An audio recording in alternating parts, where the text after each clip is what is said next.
What a wonderful day. What a beautiful day. What a great day. Even though it's been raining cats and dogs here on my end, here in the city of Philadelphia and its suburb. It's been a wet day and it's going to be wet till tomorrow, but it's good to be back. Great opportunity when you're given that opportunity to be alive. You know, the grace of God, when it's upon you and you see another day, you have to reflect, you have to be thankful. And tonight, I'm very grateful to God for sparing my life to see another day. I've had some very wonderful people close to me who have gone on to lay the way for us. But there's a reason why some of us are still here, and just the thought of it makes me grateful to say thank you, Lord, for another day. Today is Tuesday, December 6th, 2022, 7 p.m. Eastern Standard Time. Welcome to the 110th edition of the Issues Room broadcast here on Facebook, YouTube, Twitter, and LinkedIn. We'd like to welcome all of you, our viewers and listeners, wherever you are in the world. Again, it's good to be back with you. For those of you, our viewers and listeners who join us from other parts of Africa, we say thank you for joining us tonight. Liberia, particularly those of you in the suburban areas of Liberia and the capital city, Monrovia, which is now dubbed Miami. We say thank you for joining us tonight. We also like to welcome those of you in Europe, Australia, especially our viewers out there, um, those of you in Asia, those of you in these Americas, in the Caribbean, wherever you're picking up signal, we say welcome, welcome, welcome. My name is Volcano Shelton. Let me join my brother out there in Delaware, on the other end of the pond.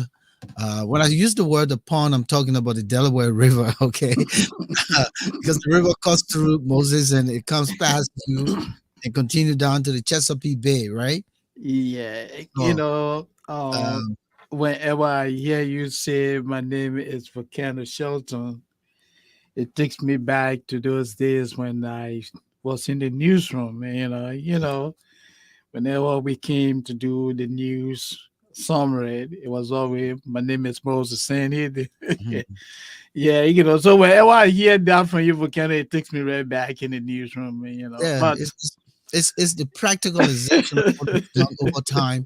When you think about yeah, the school of broadcasting, the old school of broadcasting, when remember yeah. my days at LBS, we were actually the old school of broadcasting. In fact, I did a jingle for LBS back in 96. No, I think 94. I did a jingle back in 94 and said, if you went through the walls of the old school of broadcasting, you had to come on the other side, well polished, well groomed, well ready, for radio. Oh Compared yeah, to what is man. happening now in Liberia, is a complete contrast to what we went through, the training, the respect, and just the desire to want to be on the radio and to want to improve and be better at Oh the yeah. craft. That's not happening today. People just, take it for granted. And especially with this Facebook age, turning everything now into a TV. When a man hold his cell phone, a tripod, and running around calling it TV, Moses TV, Volcano TV, no understanding of what they're doing.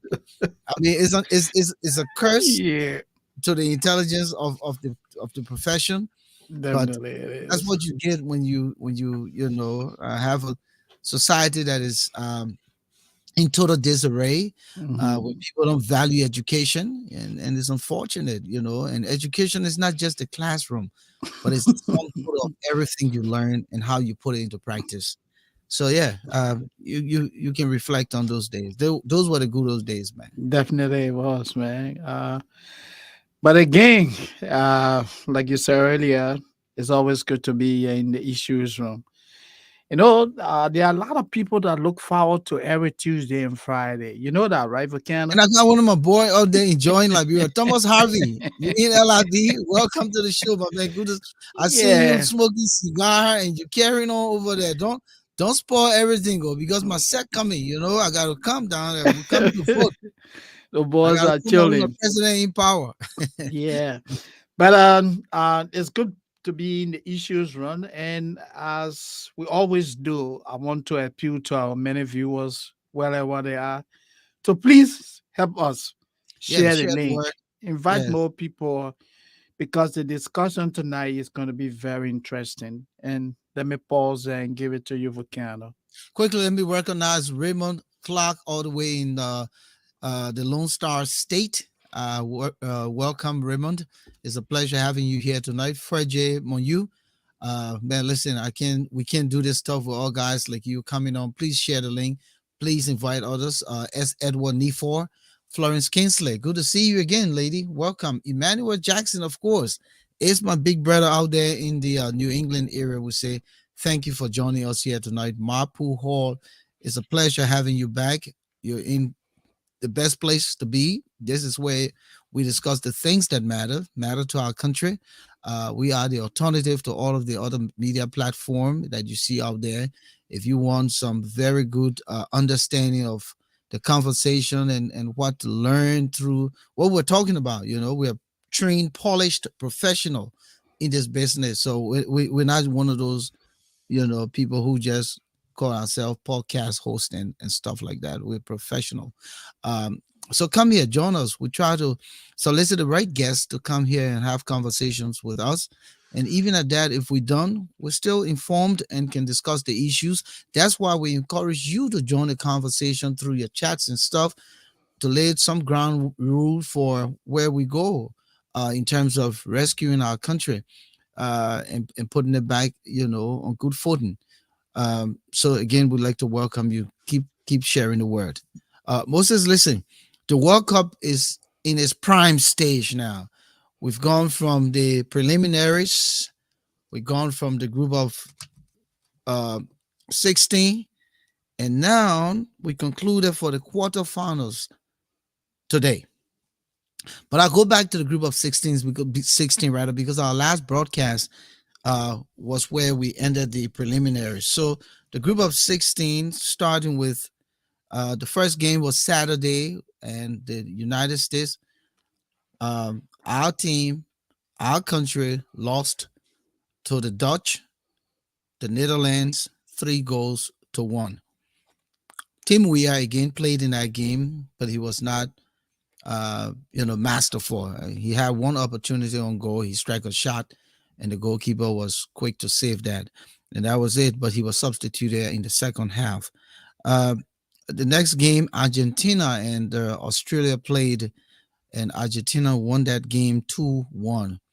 And so that sets them up to meet with the Netherlands in the quarterfinals.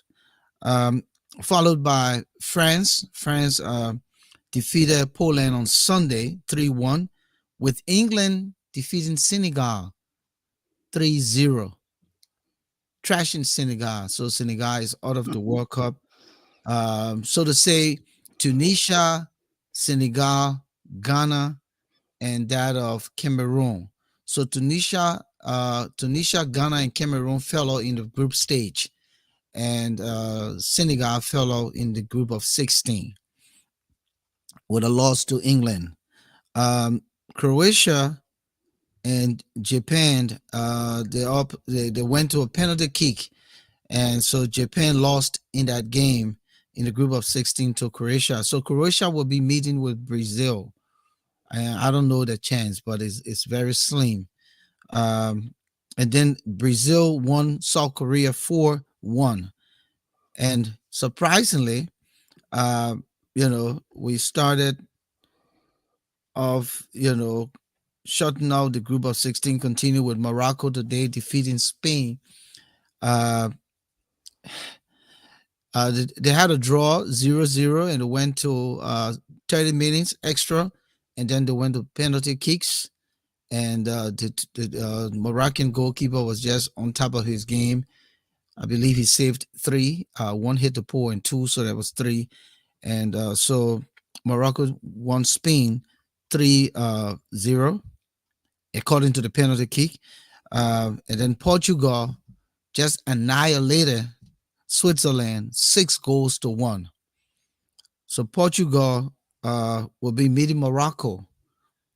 So the quarterfinals will start on Friday, with Croatia playing Brazil at 10 in the morning. The Netherlands and Argentina will be playing at 2 in the afternoon on Friday. And then on Saturday, Morocco will be playing Portugal at 10 a.m. and England will be playing France at 2 p.m. So I have my own predictions, but I will not say that until Friday. At our broadcast, my prediction will be for the semifinals. But that's where the tournament stands right now.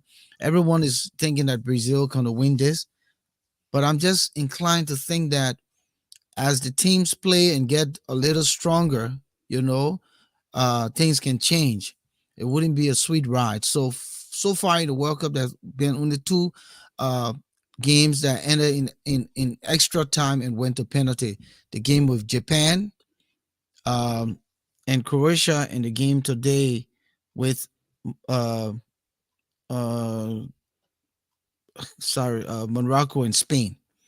That was the game today. So those were the two games that went into penalty kicks. So far, teams have been blown up with teams winning well. So uh, for the Spain side, the first hat trick came from Ramos. He just played today his first game. The coach decided to bench Cristiano Ronaldo and brought him in instead. And this young man showcased. So he had 3 goals in this game.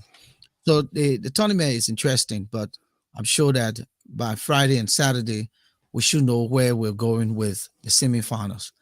But the prediction is probably Brazil, France, or Brazil, the Netherlands could be in the finals. Finally coming to a close. Yeah, yeah. And the World Cup seems so far away, and we're about to end the World Cup that quick. I mean, but what's intriguing to me is that we have, I believe, 195 countries on Earth, and we're only able to build a World Cup around 32 To teams. yeah, 32. Yeah, I don't think it's fair, man. This is a festive. If we have to wait for 4 years, come on, man. Put 50 teams or more in the World Cup, man. Let George Weah go for 2 months. you know, no more, put, put 50 teams in the World Cup so George Weah can. We've got. If he win again, he will be in power for the next World Cup in 2026. Yeah. I'm sure he would take. He would take You will take another 3 months. 3 months. Yeah. So Yeah, let's make yeah. it 50 teams. But I am not celebrating the fall of the U.S. national team, soccer team. But I did watch a video that I heard President Weah telling his son that, hey, if the U.S. make it to He the said he next was praying. round, Yeah, he was praying. yeah, Yeah, he would have gone back to come back to Qatar, see the final. He yeah, said, to see the final.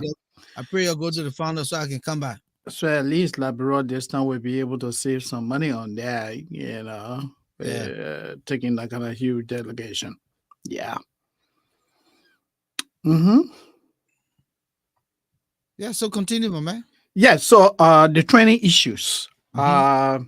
I would like to report to the world and the people in Liberia that the U.S. Democracy Summit, which is expected to begin on December the 13th and end on the 15th, President Weah and a high power delegation, are currently in the United States.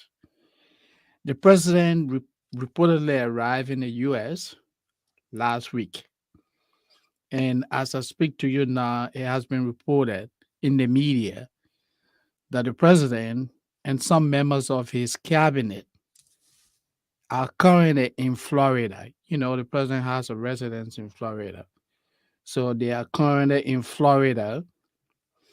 Um, I also want our people to know that while the president was in Qatar and other parts of Europe, and some members of his security details, and we are told that 9 EPS officers are seconded the Wait, flag. you said the man and give it. Yeah, man. You using big English there? You got to so bring so things you won't so understand it, so but but for Canada, I was a little bit, shocked to have heard that. It's, it speaks a lot about man. what Mhm. is happening in the country. Can you imagine someone entrusted with the security of the president escaping in a foreign country in search of greener pasture? What does that speak to for Canada? Well, it tells me that in the first place, the man delegation was overstaffed. So somebody people say, listen, we belong here, man. Let's find a way. When you want to bring your whole government on these kinds of festive trips where everybody gets good per diem at the expense of the taxpayer, when the people don't have it, the country is in shambles, my brother, as I speak with you. But one of the reasons why I think George we have left Liberia this long is because Mayor Bro is going around and cutting all the electric wire, and maybe he would be one of the victims. Because I'm sure we are not paying like bill for Jamaica Resort, and um, he want to sleep in the dark. So yeah. he said, "Let me stay on this side when the old man finish. I can go by and hang my wire up." But to be frank, I just thought to throw that humor in. But when you leave the country with an undisclosed number of people that you left the country with. I don't even think the man even got what we call, what's the thing we call, man, the Itinerary? not the itinerary, man, the list of the passenger, the manifest, right? Oh, the manifest, yeah. Yeah, the Hmm. passenger manifest.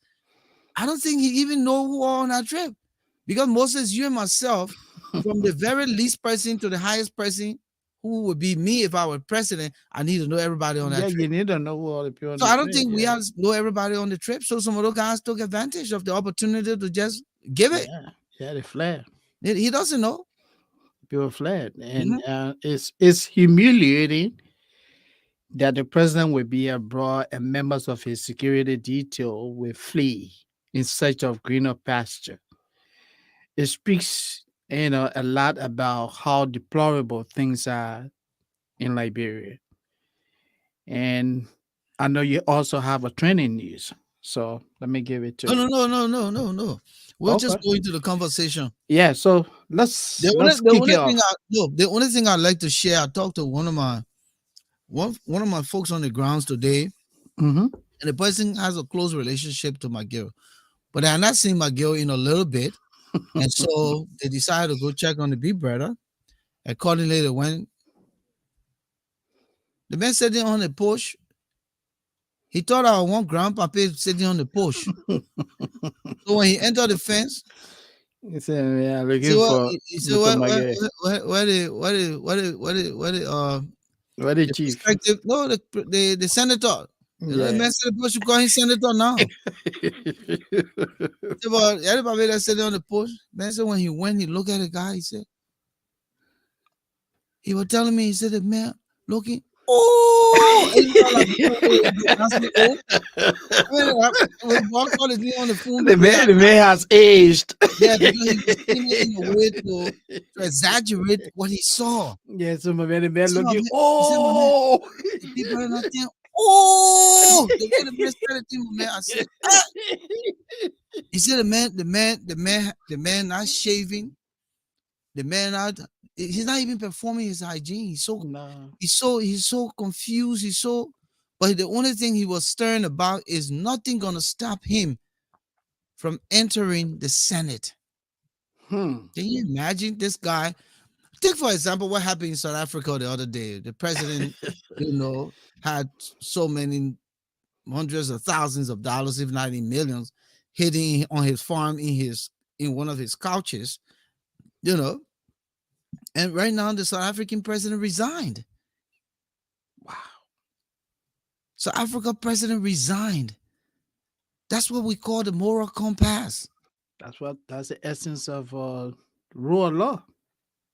But you got a minister who's on a sanction, who has not been tried and found not Set free. guilty, Hmm. still finding his way back into the Senate by using the very loot. The very gain, the very graft, the corrupt monies that he got to find his way back into the Senate. Tell me, Moses, and you got Liberians running behind this man and Oh yeah. celebrating him and want him rather to go back in the Senate. But I continue to say this, and I say this as loud as I can. National Elections Commission, Madam David Edo Brown Lansana, your big sister, we all work together at LBS. I know you to be a credible person during our time working together. Madam, please do this for me.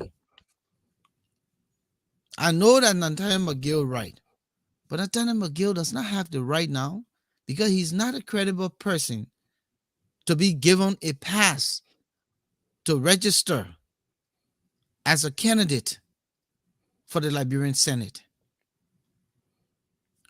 The government, through President Weah, who had made promises to probe the situation, have not done it. And until this is done, and McGill, as I said last week, should be fighting his battle. He should be behind him Yeah. to For probe him justice. and Yes. others to bring, this case to rest.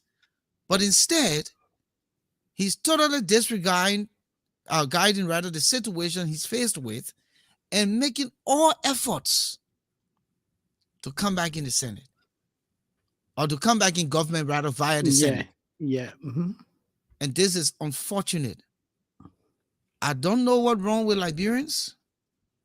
Today, I saw on Facebook they're lifting up a band. I think it was a soundboard or something for somebody that was going to go stand up.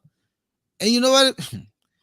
Tell the lift for the soundboard, the man are doing zigga, zigga, zigga. I said, well, what type of country is this? Jose, what type of people are these, Moses? Yeah. People are militarized.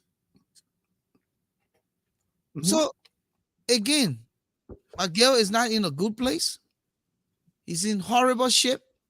The situation is dire for him, and he finds it to be like, I can't believe it. I was just here the other day. You can see the president only through me. It's a prayer. It's a Yeah, prayer. yeah, through me. And Damia sitting down on the push here, Yeah.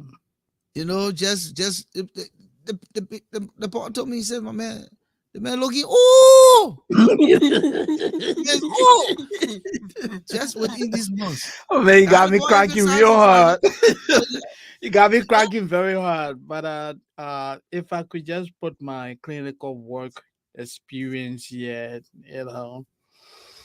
to work this evening, for people who don't know, besides being a career journalist, I'm also a mental health specialist. I'm a clinical social worker in the United States. Um, what Mr. McGill is currently dealing with is what we call loss and grief. A few months ago, before August of this year, McGill was the go to president in Liberia. He literally ran Liberia. And he woke up September 15, 2022. He was slapped with a sanction from the world's most powerful country, which has paralyzed him. So, coming from way up there and being reduced to nothing,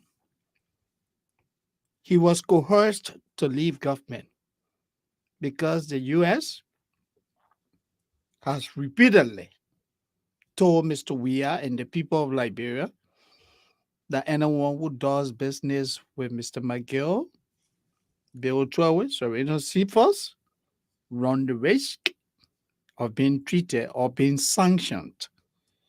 So, Volcano, can you imagine you being the go to person?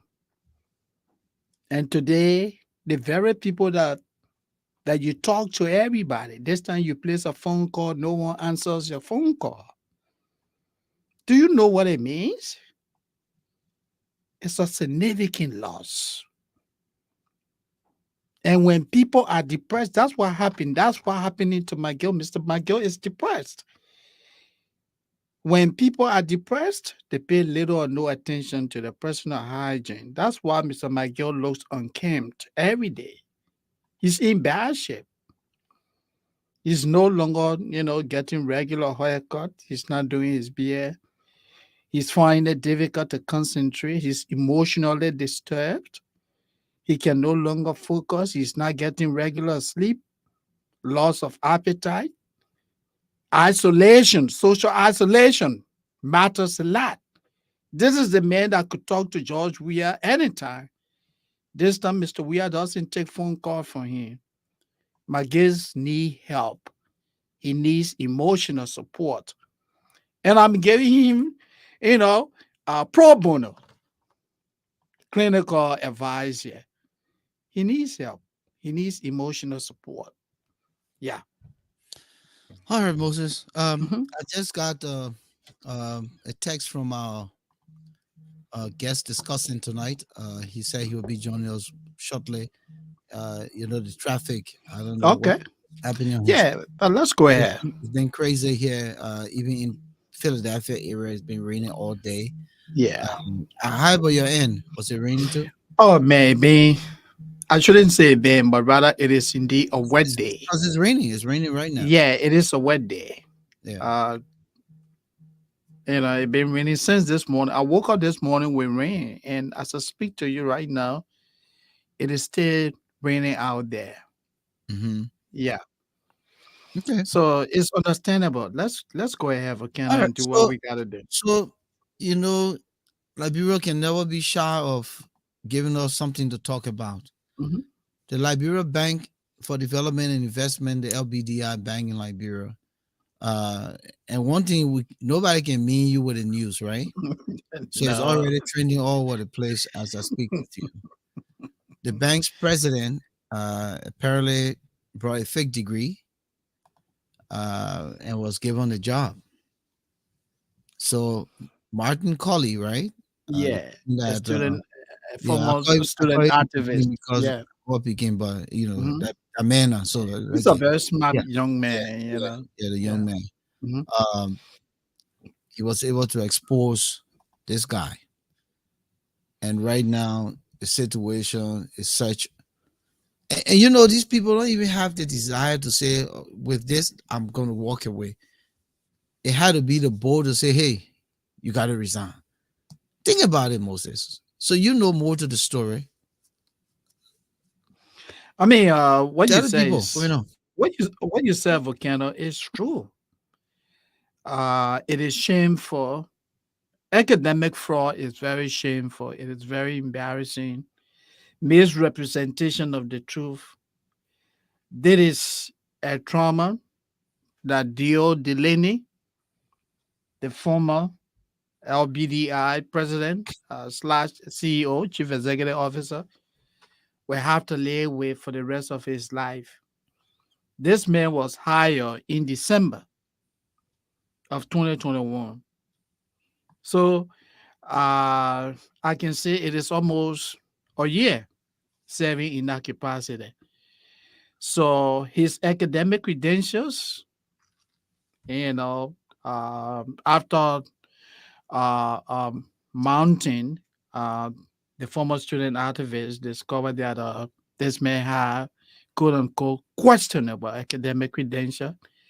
He raised the red flag that caught the attention of the board of directors of LBDI. They instituted their own probe into the matter, and it was later established that Dio Delaney could not, authenticate, that what he presented was indeed, A bona credible. fide, a bona Yeah, fide. bona fide academic credential. And the bank was constrained. The board of directors were, constrained to ask the man to step aside. This is shameful. You know what it means for Canada? Can you imagine a Moses Sandy who claimed to be a graduate of Temple? I shouldn't even use the word claim. Who is a graduate of Temple University submits a a credential and someone come and say it is questionable. Temple says we don't know Moses Sandy. Do you know what it means? It's embarrassing. It's embarrassing for Dio. It's embarrassing for his family. It's embarrassing for his colleagues. And what has happened to Dio, I'm sure Volcano, you can speak to that. It's not strange. It is a pervasive problem in Liberia. And it's not only Liberia, in Africa as a whole. We have a lot of people in Liberia, a lot of people in Africa and other parts of the world with questionable academic credentials. And I would even want to name George Weah, President George Weah, as one of such person. This man reportedly has a master's degree. Do you know what it means to have a master's degree? Anyone who has a master's degree means that the person has the ability to do analytical thinking,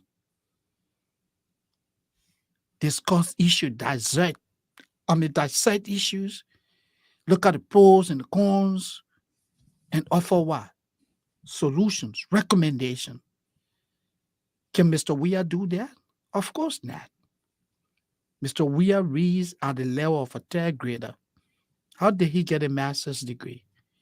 There are a lot of stories out there that some of the guys will work on his credential are today in Liberia serving in government. It is even being alleged that Mr. Eugene Nambe is one of such person who did his work. There's another gentleman called Wisner, another diehard supporter. It's also reportedly out there that he's one of those who work on Mr. Weir's, you know, master program. How credible that information is, I don't know. But Mr. Weir has never come to dispute that.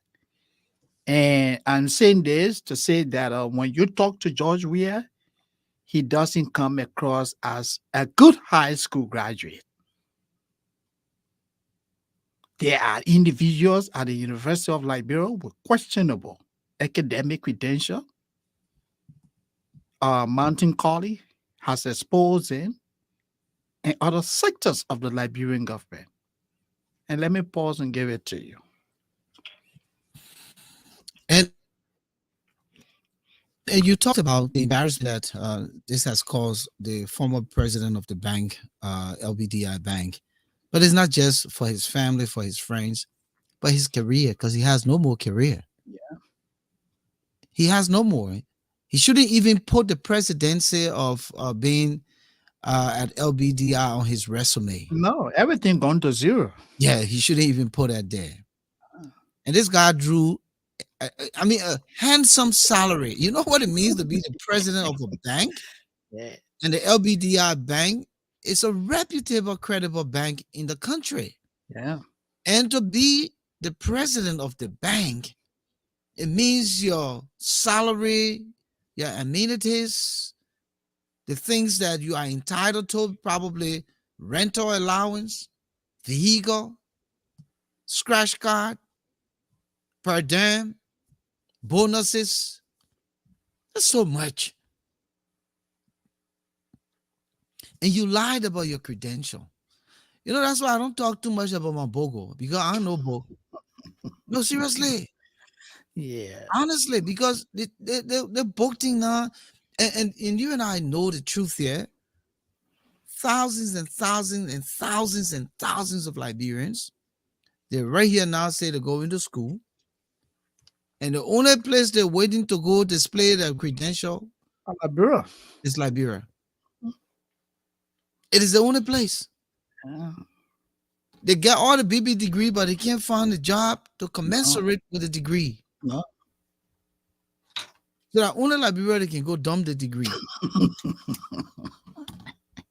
And then when you got the wrong government in power, they're Yeah. not doing good vetting, then is who you know and you get the job. And I'll come Yeah. back to Darlington Conley. That is a prime example. Prime example. Yeah. And I don't care what people think. Darlington Conley should have never even applied, or should have never gotten recommended, or what you would consider appointed by the president. Mhm. Because I'm sure his resume that he sent to the executive mansion had maybe a graduate degree. But when he got caught at the confirmation hearing, he decided to deny the very Yeah, resume that you his submitted. Yeah. mention. And so he belittled the president. He belittled the very Nathaniel McGill who was pushing for him because he didn't meet let me tell you something. When I go to look for a job on the internet, I don't go looking for the salary of the job. The first thing I look for is the credential, Yeah. qualification. And the job responsibilities. No, I don't go to the job responsibility first. What I'm saying is, I want to Okay. even know if I should apply. What I have, what it takes, right? That's what I'm saying. I'm looking for the education requirement.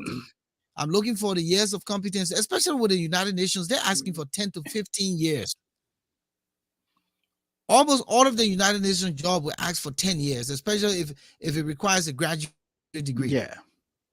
And 10 years of working in the United Nations. So it's almost like telling me you're not giving me the opportunity, except maybe some kind of insider. Yeah. So that's why I stopped looking at UN jobs, because the process to enter the UN is Very rigorous.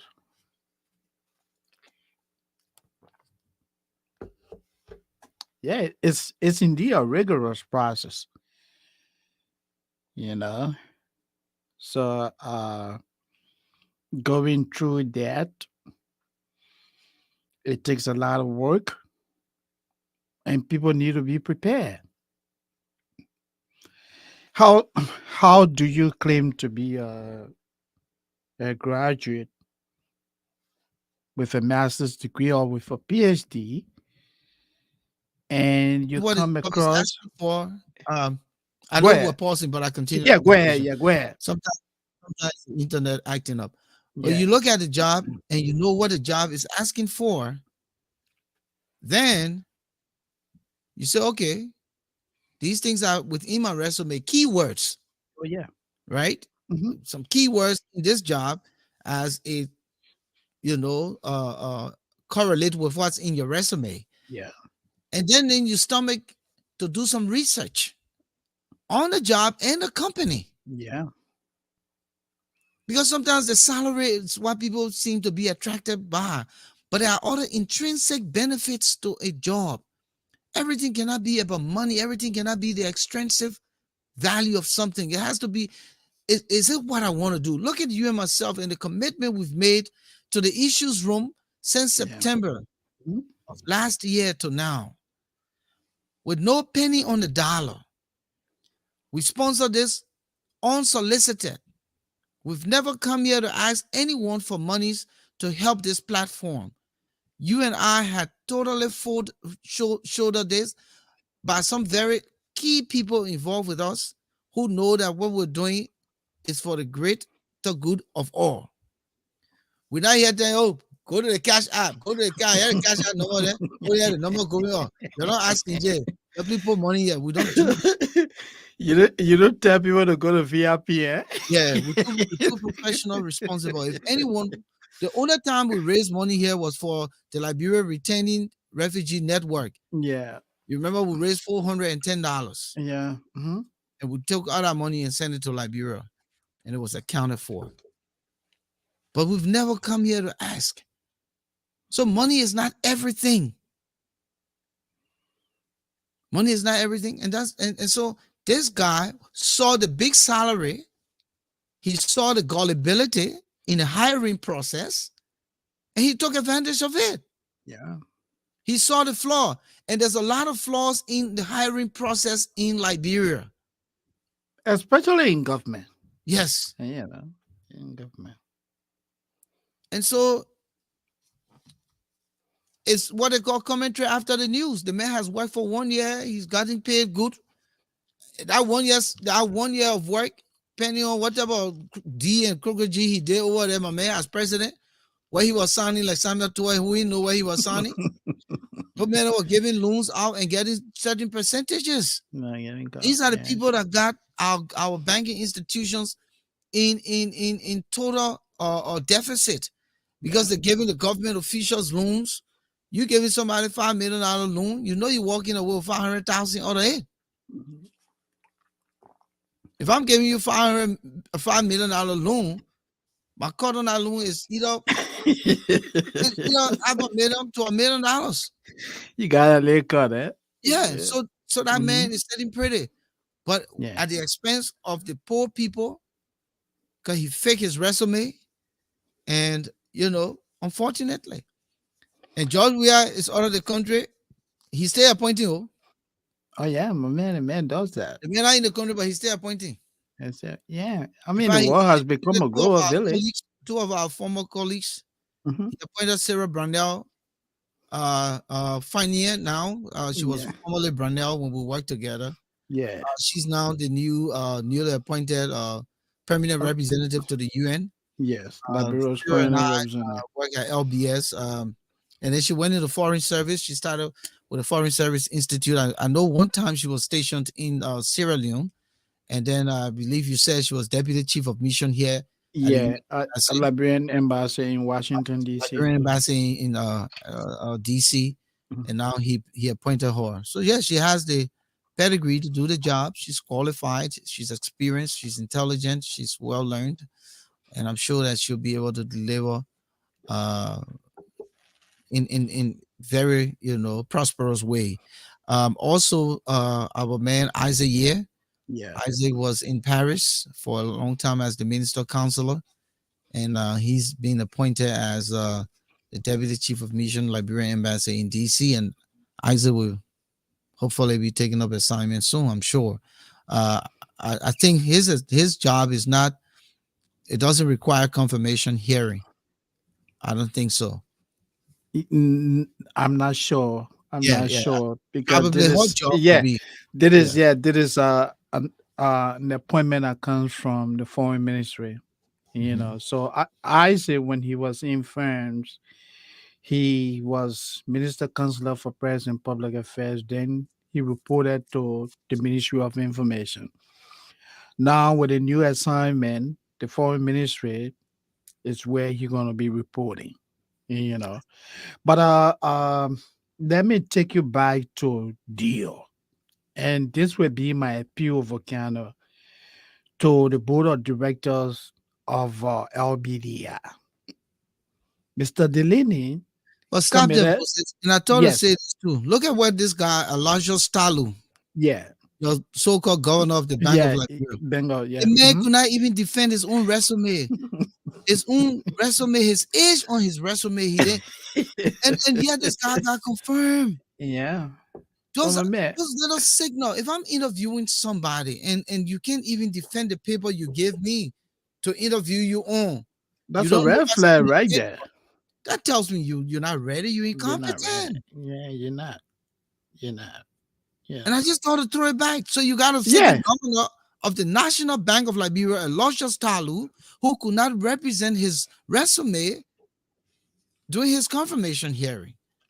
But yet, those crooked CDC lawmakers and senators confirmed this governor. So are we but taking people to learn on the job? they're not only learning on the job, but they are instead harming the country. Eh? And Mr. Shelton, let's go to the Ministry of Finance, where the former Minister of State, Nathaniel McGill's sister.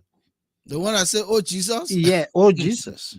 I'm told this woman was just a mere treasurer. treasure for a church, Yeah, a church. And keeping the poor and money." this lady is Deputy Minister of Finance. Do you know the harm associated with that? That's why we're having all these fiscal problems in Liberia. Because you have people occupying position of trust that are literally learning on the job. They come in unprepared. They do not have the fortitude to do the job. You know, Mm-hmm. and did you listen to Mr. Mr. Louis Brown when he said George Weah has never been and will never be a leader? I'm saying this to tell you that Mr. Weah is not prepared. He lacks the academic, you know, uh, uh, background for the kind of position that he's currently holding. But then he's not even willing to learn, my No, man. he's not. Salvador didn't have no background, but look at it, man. He tried his best. But go Yeah. to your man, the Yeah. Geo guy. So yeah, Let's so go around on so Geo. so Dio, what I would like to appeal to the board of directors of LBDI to do, what Mr. Delaney did equates to academic, crime. He lied.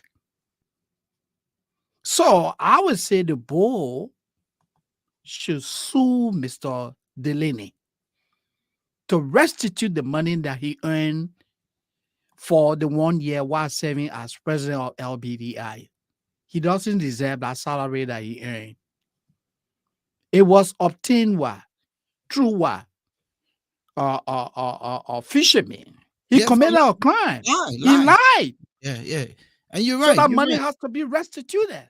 You're right. This guy earned thousands of dollars monthly.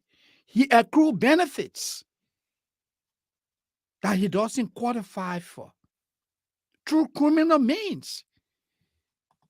LBDI board should now they say, hey, my man, you can go. No. Prosecute the man. Hmm. Do you know Volcano had I been in the United States? That man would have been prosecuted. Absolutely. I think he should be prosecuted. He committed a crime. That's economic crime right there. And like I was saying, even though I said it jovially, they Mhm. should be able to look at what he's done in the bank Yeah, over the 1 year. yeah, What are some of the places he put signature?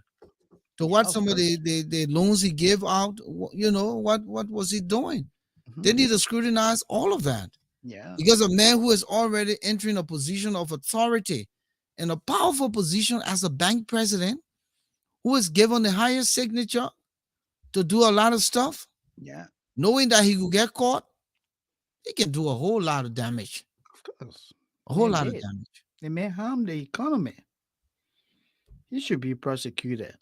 You know, but Yeah. that's the situation. So, um, the ANC.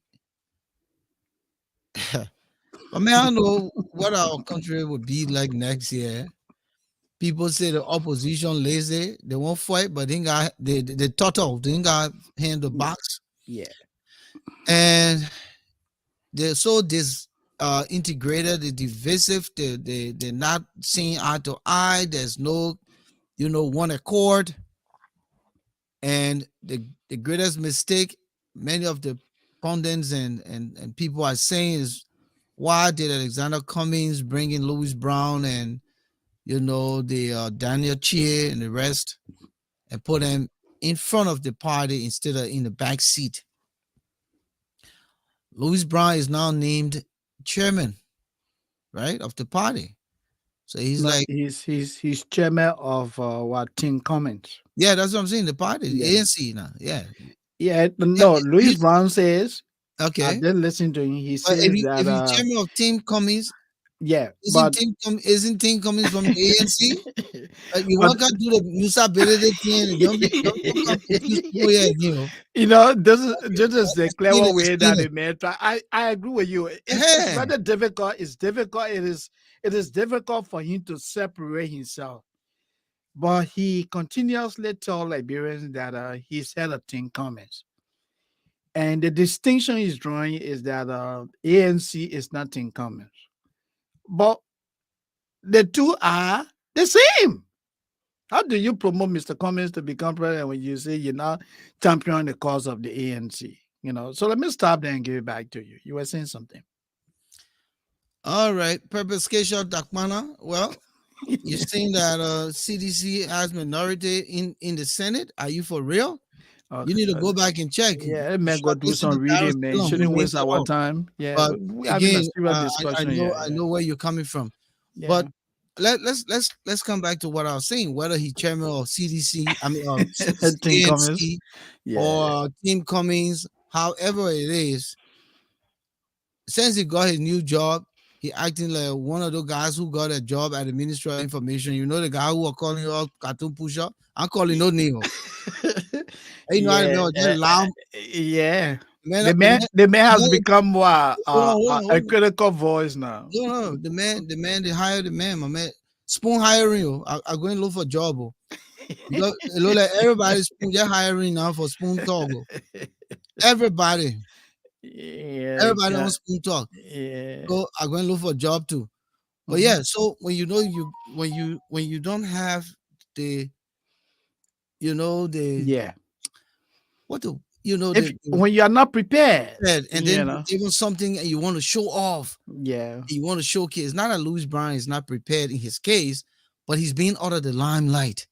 He's disappeared. He was way back, you know, uh, behind the line, and now Cummings just went handpicking and brought him to the top of the line. And said, "You are the CEO." So as a result, now he's becoming loud. He's becoming a showcase, and so he decided to, motivate the Liberian people to go for a planned rally, what a rally or protest. Again, we can discuss the differences between the two. Um, Called "We Are Tired Suffering." So prior to that, he decided to hold a press conference, and you know the story. yeah. Yesterday, many of the tripod television stations are called it because they got the man ain't got no television station, no building. Oh, they got no tripod and the what they call it, the Oh camera, man, all it takes for me to get the a little selfie, iPhone, my man. the money all around. So right Instead now, of the new trend television, for you know. those TV stations that are passing around, Moses TV, Shelton TV, they are tripod TV, right? So Yeah. all on social media, the tripod TVs were going around the place that on the Capitol bypass, just around the police station around there, the radio station where Louis Brown had, Voice of Liberia yeah, where he had gone to for an interview. for an interview in the studio. Accordingly, some thugs of the CDC when they're threatening, to jump him, and it just became another situation. So I thought to throw it out here so we can talk about it Yeah. Before we can because even, because he had a yeah, press conference today. yeah, he did. And even before talking about what transpired yesterday, let's look at a campaign which is being championed by the CPP, Tim Cummins, led by our friend and brother Louis Brown. Louis and the others are speaking about the contemporary issues in today's Liberia, the lack of leadership, the malfeasance, the insensitivity of the people in government, the suffering of our people, the lack of social services, the diversion of state resources to personal use, the economic hardship. These are issues that are not debatable. They are factual. You go to the Ministry of Foreign Affairs, I am told no logistics, printing papers. Printing paper they don't have. You go to Bapolo, you go to other rural areas in the country, schools are shutting down, no teachers. Those who are even employed are not being paid regularly. You go to JFK, for every prescription, they tell you go across the street and buy your own drugs. These are issues that what? That are not debatable. I think Louis and the others are speaking the truth. And Volcano, I stand with Mr. Brown. But why Mr. Brown didn't speak prior to coming to the ANC? Well, He's been you a know, loud mouth. He's been information minister. He's been UN representative. I mean, Liberia representative to the UN, meaning is permanent representative. He's held some very good yeah, positions in critical government. positions, Yeah. in the So past. why Yeah, didn't he talk? He's yeah, an opposition. He should have spoken in his capacity. yeah. For the fact that it did not happen Then he came to years the back. ANC now. He know that the people are Yeah, suffering. yeah. For the fact that it didn't happen years back, it doesn't mean that we cannot correct the ills of today. Okay. So let's give it to them on that. All right. So, Mr. Brown and the others, since this week, they have started mobilizing support for the assembly of Liberians in large number on December 17th Okay. to let the world know that there's what? No leadership in Liberia. There's a leadership deficit. The people are faced with hardship. We have a president who remain disengaged, unconcerned. To put it bluntly, who doesn't care. Okay. Okay? So our guest So, discussing is yeah, here. So hold yeah, that thought. hmm Let me bring the guest discussing in the studio, yeah. and then you're continuing that line. hmm Uh, Let me welcome Francis K. Duno Sr. Man, Yeah. listen, it's sad that you got here a little late, 1 hour later. We've been flowing with the conversation. I know that traffic is everywhere, and these things happen, but it's good to be late sometimes than never. I'm not sure how far you're going with what we've been talking about, but I know you were tag along. You're an intellectual, so right now we're discussing the Louis Brown situation yesterday in Liberia, and as it correlate with the planned protest or rally that is slated for this month under the caption "We are tired of suffering." So Moses was just discussing some of the background information, and we'll give you an opportunity. So prior to Moses coming back, Yeah, tell the let audience him who go is ahead. Francis. Yeah, let Francis go ahead. Just Welcome, prepare a Francis. little bit and All right. First and foremost, Volcano, our big brother Moses, and our audience, I want to say sorry uh, for me being in late. I actually was almost 10 minutes early, but then there was an accident. In Okay. North Dakota, the snow on the ground, but some people just oh, cruise okay. the So speed. it's snowing out there now. Yeah, it's been snowy, and the police base it too because every accident they have to go there, and everybody got to be in the queue now. There's no traffic in North Dakota for the most part, except Okay. when there's an accident.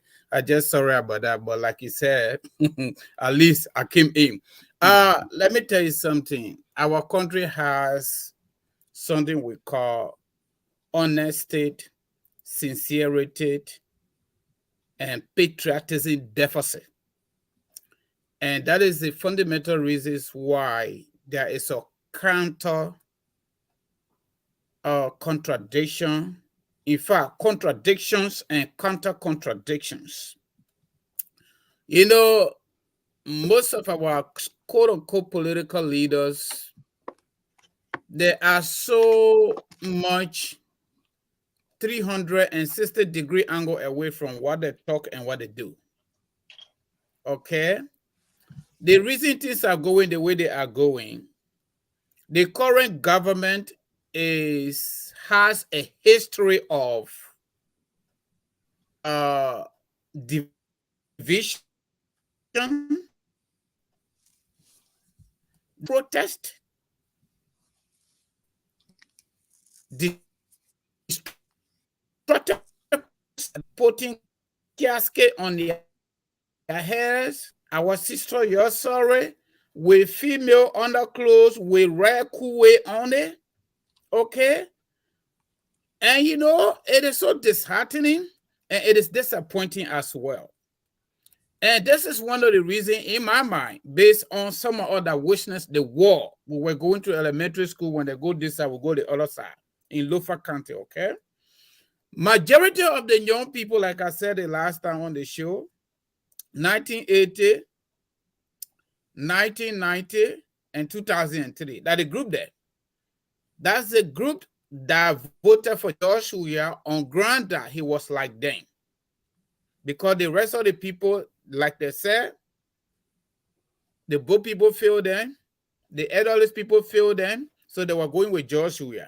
So the analogy in their mind is, if one medical doctor make mistake with your pregnant woman and the baby die, they might survive for whatever reason. The next time you should take your pregnant woman to a farmer. But it is good too on the basis of historicity, okay? Ali will make Joshua president. So all those are how they doubt that if we don't make Joshua president, Liberia will not be better. I hope Liberia is better now because we made Joshua president. Okay? So majority of the young people in their mind thought that Joshua was the cleanest politician that came from outside, just like Donald Trump in America, right? So this man will face our story. He will face our problem because he don't really need to go into any history book. He don't need to go into any dictionary book to really figure out why the problem persists in Liberia. He just needed to use the common sense, according to him, to solve the problems. Regrettably, he brought in Joel Howard Taylor. He accused Joel Howard Taylor's wife of wanting to kill him in 2003 before he ran away from the country. Joel Howard Taylor was calling Charles Taylor. Yeah. Yeah, the husband. Yeah. Okay. Yeah. You know, thank you for that correction. Husband of killing him because he's so Lone Star King. Liberian people cause his mom to kill him. Yeah. Yeah. So Liberian people cause his mom. He calls our mother back. You know, he did it back. He ran away. He comes back. He go into bed with the very people he accused of destroying the country. He went with Joel Howard Taylor, went with Prince Johnson. Right now, Cyril Allen is on the governing council. The Nathaniel Barnes were there, he left. Dr. McIntosh was there, he left. And they got up doing the plenty talking. Louis Brown was there, he left. But this is the thing. And you say the people fought war, they got tinted characters, but you are in bed with them, and the number 2 person in your government was with warlord, a convicted warlord, Charles Taylor, going to kill our people with AK-47 and bazooka, and you were calling him honey. How was it? But that's the number 2 person in our country today, Joel Howard Taylor. And she said on radio, this was their time. She also said she would not let go the name Taylor because it is her branding. It is that name that gave her recognition, political, social recognitions, okay? So now, the same thing CDC people did yesterday when they were in opposition. This other opposition, so weak opposition, they haven't even gone 5% of what the seditions did. So the seditions, they don't want to see that. So like I said the last time, it become something even below animal farm. So contradiction and counter-contradiction. If you say your name is Congress for Democratic Change, why you are not democratic in nature? There you go. Based on what you do every single day. There you go. If you're saying what you have to say it. Have the other man to say what he or she want to say. And we are all operating within the framework of constitutionality, the new democracy in the world. So no need to come to attack me intellectually. But again, there is a deficit. And the deficit here is not education deficit. It is honesty deficit, integrity deficit, and sincerity deficit, and love for country deficit. Why we continue to hire bad people? That is a question. If you are there for the country, why should you even be waiting for Prince Johnson to get you vote? This man is a warlord. He's a rebel. Why are you waiting for him? And then they say, oh, America, they're not true, they're not true. If you say they're not true, America lie on Nathaniel Magay, Bill Traore, and the other guy, why you suspended them and forced them to resign? Why you didn't take the issue to the American ambassador or the American government because he didn't actually do it? It is the U.S. government through the Treasury Department that sanctioned it. But you listen to the new report or the press conference today, the American ambassador came away. So you know what, Brother Moses and Shelton, let me tell you something. Last night was an assassination attempt on the life of Louis Brown. Oh yeah, we know that. And when people say, oh, Jawia now, no, oh, Jawia this, let me tell you something. I like to take it from elementary level. When we are in the home, the baby not correct, the woman not correct, the children are going to be correct. So, When Liberians started criticizing George Weah on the basis of bad government, George Weah called all of our enemy of the state. What do you think the sedition down there going to do when we start to talk in Liberia? Okay? Enemy of the state, what he said about Louis Brown in his church. What did he say? So everything George Weah said, it comes down to Jefferson Koji and spread across the board. So the government is responsible. And go back to Article 1, Chapter 1, the nature of our state. All power is inherent in the people. Okay? If the power is inherent in the people and their happiness is not guaranteed, the people can revolt against that government. Those of us that did political science up to master level, let me tell you something. We got 3 options. We'll get the Jean John Rousseau options, we'll get the John Locke option, and we'll get the Thomas Hobbes option. You know what Thomas Hobbes said? For the creations of government, he said society is nasty, state of nature. And because society is nasty, we needed to have a neutral body, a neutral balance, to create a balance between the weak and the strong. But the case of Liberia, it is a very neutral body that we funded on the basis of that Thomas Hobbes principle, that they're committing crimes against the people they're supposed to be supporting. And they don't want anybody to say it. Okay. It is not tribalism. It is not nothing. It is about anti-democratic behavior, bad governance, bad leadership, and stealing public money. And that's what the ambassador is talking about right now. So, Volcano, as I was laying the basis for the protest on December the 17th, Liberians have the right to assemble to petition the government. The Constitution provides for that. That the people have that right. It is an inalienable right that no one can take away. So it was wrong yesterday for the CDC to have mobilized, especially Mr. Jefferson Koji, this young man who is literally ruining his own life, to have mobilized people to go to the Voice of Liberia radio station where Mr. Louis Brown was on air. Let a man ask for Chucky Taylor. How many years Chucky Taylor? Chucky Taylor tell you on top of things? Yeah. 99 years. That was seen. Yeah. You just think the people are not seeing. Yeah. Go ahead. So as I was saying, for the CDC to have orchestrated that, to send talks out there to attack Mr. Brown for only speaking to the contemporary issues of today. It is also wrong for the Ministry of Youth and Sports to have taken $2,000 from these people for the use of the outside facility of the SKD. Just the parking for lot. The hosting, just the parking lot, for the hosting of this protest on December 17th. After taking the money, then they had a second thought.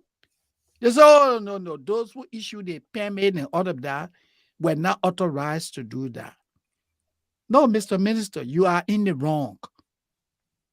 It is wrong. When the contract is concluded, payments made, you cannot revoke it like that.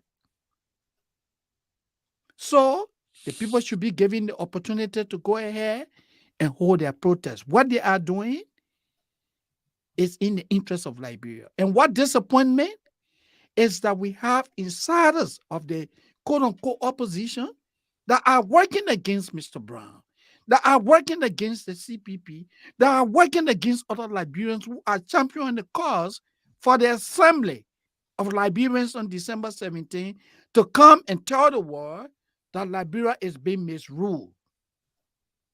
I'm disappointed. Let me stop that, Volcano. And to be honest with you, gentlemen, the situation in Liberia sometimes, you know, when you're so intelligent and you try to analyze something, you turn stupid. Yeah. So that's the way I can feel when I'm thinking about like real problem. I can turn stupid.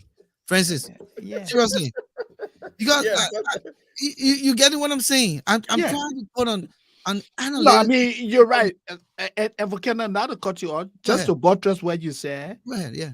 Louis Brown said to in order for some officials of the Liberian government to accommodate Mr. Weir's inadequacy, sometimes they themselves have to act stupid because the man is inadequate.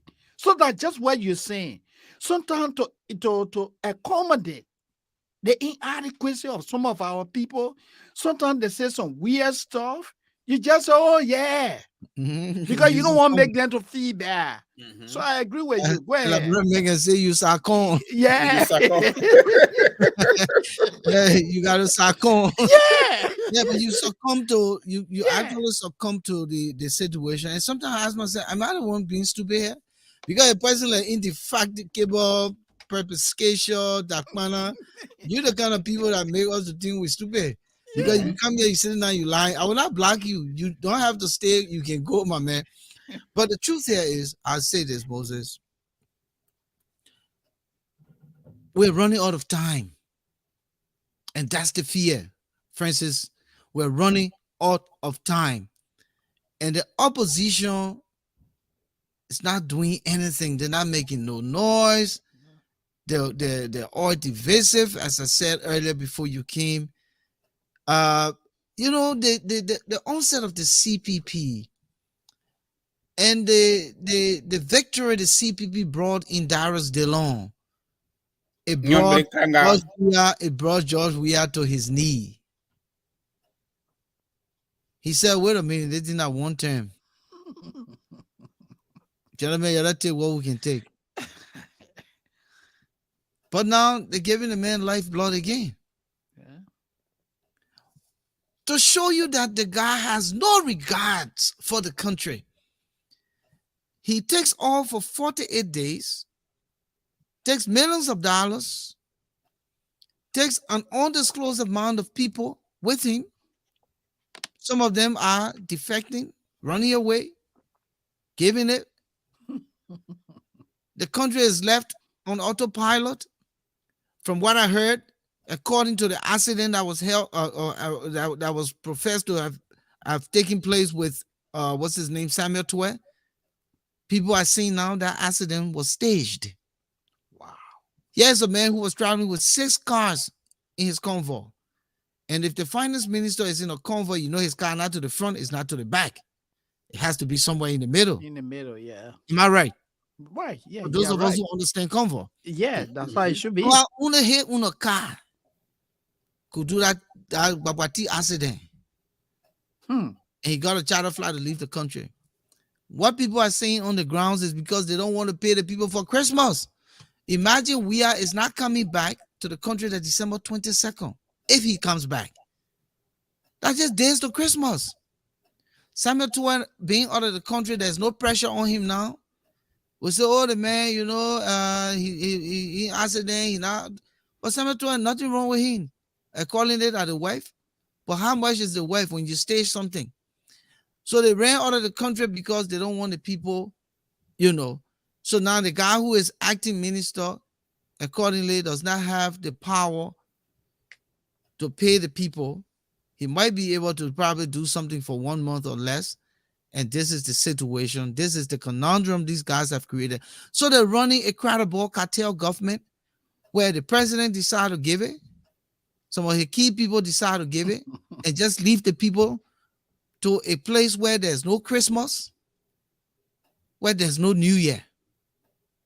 Then they carry the rice price up. So they just made things so complex. But again, that's hearsay. But people are speculating that how can one car be in a convoy? I mean, one of the cars in a convoy, yeah, have accident and the other cars, you know. So, my brother, this is the story. But Liberia, we inside. Come in, Francis. But Volcano, let me tell you something. You said that hearsay, that not hearsay. Let me just give it to you free, okay? And our audience. Yeah, please help me. Finance minister was invited by the Senate prior to going to Lofa County. And by the way, there is a group, I was in Lofa May, the end of May. You mean our group that petition him? Yeah, the group that petitioned. Prior to that trip, Ruffians, yeah. The Senate has invited him to go and tell them why the government still owes civil servant up to 3 months. And the man is good at lying. But when he lying, they can be clapping for him anyway. So that's the funny thing. So that boy was wiping his face with sweat. He had big towel there wiping his face. He lied to the senators. And I'm directly quoting him. The finance minister said, Mr. Senators, in that we get money. We get money. It was just a little bit of technical glitch, but we don't. Okay? He said, don't talk about October. Don't talk about November. December pay will start coming by December 5th. Today is December 6th. Okay? So that's what he said to the senators, and they started clapping for him. Even though the Supreme Court had issued an arrest warrant on him prior to that invite. Okay? In addition to that, he told the senators, also, in addition to spoon talk conversation, that whether he is there or not, he has an electronic stamp. So that's why they use to approve the president 1.5 million for the first time. Then Stanton asking, so Mr. Minister, how much you approve? The minister said, no, we don't need to discuss that. I don't know it. So you approve blank check?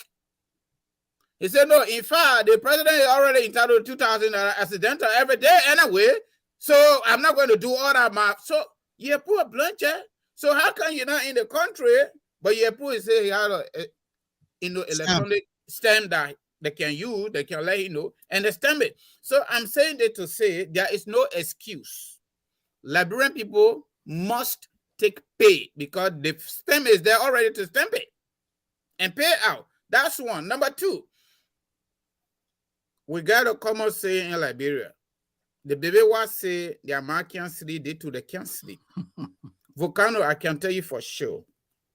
Our problems in Liberia are going to get better and will get better soon. You know why? Our country people say when they're so ready to get better, it can itch. And it's already itching. All these zero integrated government officials, recycled government officials need to get up. And the time is coming sooner.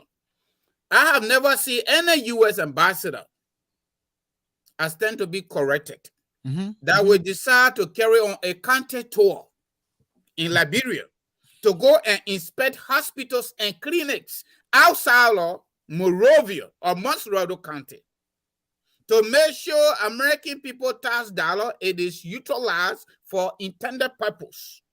He done that.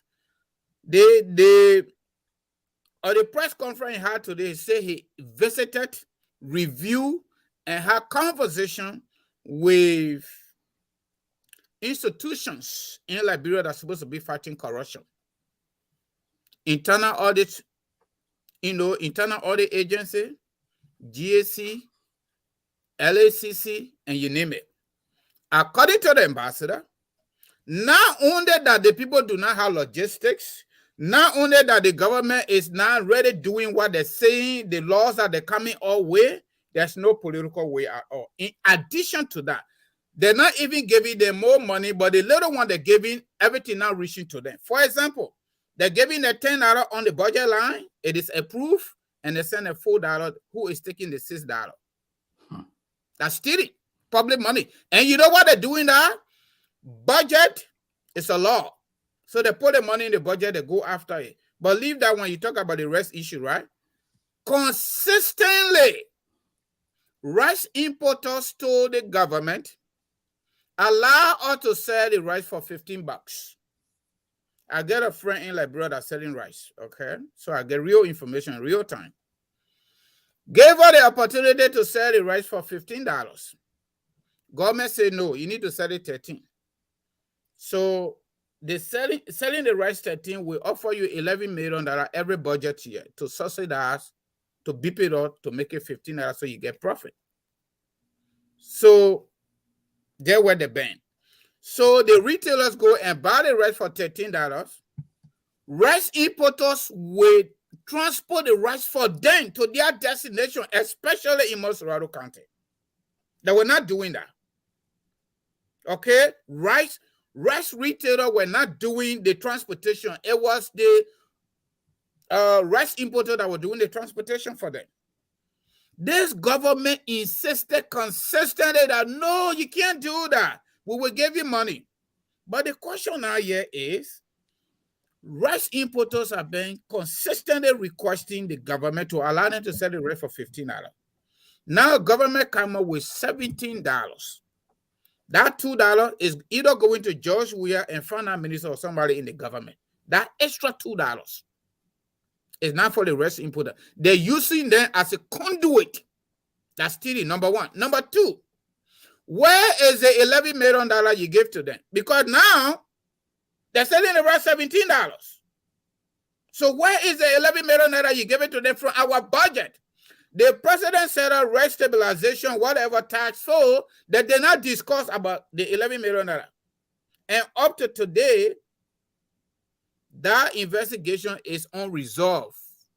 They only came up with that kangaroo arrangement to tell the rice importer to sell the rice for $17, and the retailer that are going to buy the rice from Freeport, I listen to Spoon journalists, they are buying the rice $17 to take it from inside the port, one bag, to bring it outside.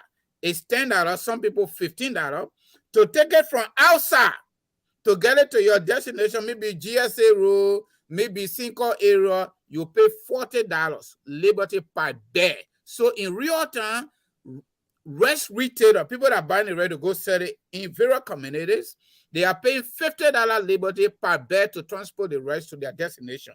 Then imagine people that are buying the rice to go to Grand Gire, to go to Sando, to go to Lofa County. They interview the other guy. The guy said he paid $500 per bag Liberty to transport one bag. Okay? And now, in addition to that, if you're not buying 200 bags, you can't get it. So the government has caused more confusion. More problems. More problems than fixing the problems. Yeah, thank you. So the people are saying now that, hey, that $17 that nonsense, we even thinking about that. When I take my rice to my accumulator, I go and sell it 20. Some people say $18.50. Some people say $19. Some people say $19.50. You see the confusion? So these people are indigenous looters, criminal-minded people, and the only thing they can understand is for us to get in our majority out there 2023 and put them out at the bottom box. That's the only thing they're going to understand. I talked about indigenous what? Indigenous looters. Indigenous looters. Man, that missing a word, though. The people said they wanted the country. They said our time. You get the president said it was their time. Yeah. The vice president said it was their time. Akara Grace said it was their time. The little known city mayor who not even cleaning the city, he said it was his time. And you know the reason why I even forgot about this sport complex. The sport complex is a public spot. It's a public spot. I agree with the rental arrangement. Let me just open the line and then you'll finish your talk. Okay. Quickly, the number to call is 404-272-2808, 404-272-2808. Call in and weigh in the conversation. We'd like to hear from you. The Issues Room is your alternative social media platform. We're here Tuesdays and Fridays, 7 p.m. Eastern Standard Time, broadcasting live on Facebook, YouTube, Twitter, LinkedIn, and our Issues Room page. We encourage you to like us, love us, share the link, invite someone. Francis is our guest discussing here tonight. He'll be coming back at some other point, but traffic had him uphill. Let me just take this caller quick. I know this person is dying to engage us. Welcome, caller. Could you lower your monitor, please? Your name? Yeah, this is James Jensen. Welcome, James. Welcome, James. Yeah. Well, thanks to all of you guys. I'm really enjoying your guest today. Thank you. Man, say Thank indigenous or Luther. Yeah, man, like indigenous looters. man, it's not missing words, my But all man. the, I mean, George, we are saying crew man, Samuel to a crew man, Jefferson men are from Koji, the giant. The men are from the Jefferson giant. Koji Loma man, Avin Chie crew man, Milton TJ crew man. The men are The indigenous. chief just a crew woman. Ah, hey, Okay, on a you are serious- how on a tell the Peleg, Pele Loma. on a very serious note, I think Liberians will have to make a decision comes 2023, and whether they are seditions or whatever political party they are from, they need to make a decision. And I think the media has a responsibility, to take an independent role, because a lot of things going to be happening. What we are witnessing, especially with the story of Louis Brown, it doesn't matter if Louis Brown was a former warlord. When people get in the public sphere, people organize. I was looking at that video. I saw children, people who are not even of voting age. And I saw the police, I think the police slap on those kids last night or whatever. These are bad signs. More so, the statement that was issued by the defense minister, I think I was immature. People should speak. But I thought the defense minister in Qatar or on the George Weah trip, he making statement outside of the country. Well, there's a statement issue. We get a copy of No, that. Volcano, that's his Ministry. or the chief of staff. That is Oh, not, okay. he Because the spoke- defense minister is out of the country. Yeah, I think defense minister. No, it's And the so chief of staff that made it. the chief of staff. Okay. Okay, yeah. The press release that came out, right? Yeah. Okay, Yes. anyway, the Ministry of Defense. Yeah, just go ahead, James. So, but whatever the situation is from the defense ministry. Ministry. Mhm. Yeah. And I feel so strongly that this is not time for them to start thinking about, whether people are going to, oppose election result and how they will get involved in those kinds of situations. I think it's not timely. That people, when you make critical statements like that, there are people who analyze. You are a military group. The police is for the civilian group. So when there's any problem with elections, at this stage, you should even be the police talking, not the military. Absolutely. And all of those things just point to. Listen, James, you and Yeah. I know that everybody taking up space in we are government. The maritime boss now is his minister of information. Very well. That's a good You- thing too. That's Everybody great. wants to show to this Because guy that they're loyal to him. When I hear Eugene speaking, I'm asking myself in my low corner, what happened to the information minister? I mean, Just it's like- man inside on my man. But the message is going to talk, my man. This is the time you become a man. It's You all don't on have my to man. be in government, especially so when you know something little. You don't have to be in government. You don't. Somebody, you are Yeah. information minister and you cannot be allowed to speak Yeah. on critical issue with all of the noise going on. George, we are going out of the country. Even if he didn't go with George, he should be telling Liberian people, the update. Absolutely. Liberians are concerned. The information minister can't talk. The last time I heard the press secretary, he issued a lot of barrage of insults on opposition group. But I press secretary can talk. The man being in sick bed for 3 years. We never heard from him. Our Smith Toby media- are doing all the job. The things that you stop guys playing are, with people here. The things indigenous that looters. people are I doing- tell that one. yeah, the things that people are doing is part of the democratic process, except you have a very serious media group. Mhm. Liberia, this coming election might just be in problem. We think the U.S. embassy, they're doing well. They're doing well. The people because doing I it, saw- but James, I saw- the people doing the Liberian people job and the Liberian people are divided even on the role of the American embassy. And that's Yeah. a good I saw conversation we need to divine have. food. I saw Yeah. we got a press statement, I think, from the American ambassador, divine food. And they're saying, look, I hope there will come a time where citizens will not be making decisions between food and school. Sure.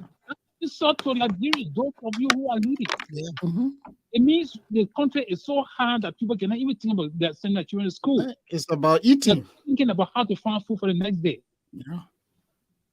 These are not good signs. Thank you, my brother. Thank you for Okay, your man. contribution. We appreciate you. Good James. analysis, James. Listen, Francis, you you know, you were about to talk about the sports complex thing, but when you think about, you know, all of the problems of Liberia and the citizens themselves are not even engaged in finding a clear path to say, listen, enough is enough. History rather is the reason why we're here. We're always here because of history. Mm-hmm. And if we cannot analyze history, put it in the perspective of the present to project the future and see where we're going, then it's worthless.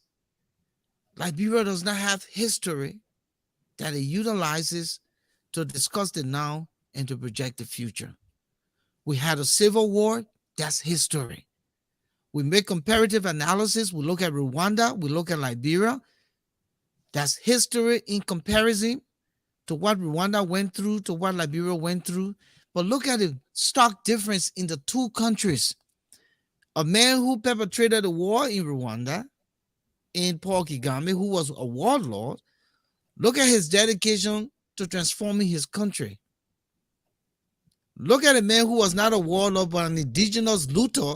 Thank you for that word. Come in power, has no desire to transform his country. He claimed that he was blemish, had no spot on him, nothing, but they gave him the country. Paul Kagame was had what you call Yeah, some on dirt him. on him. Yeah, Yeah, he dirt has some on dirt. him. Yeah, yeah. But look at where he stands to transform his country. Here's the stark contrast you talked about. You talked about contradiction and counter contradiction. So this is the problem.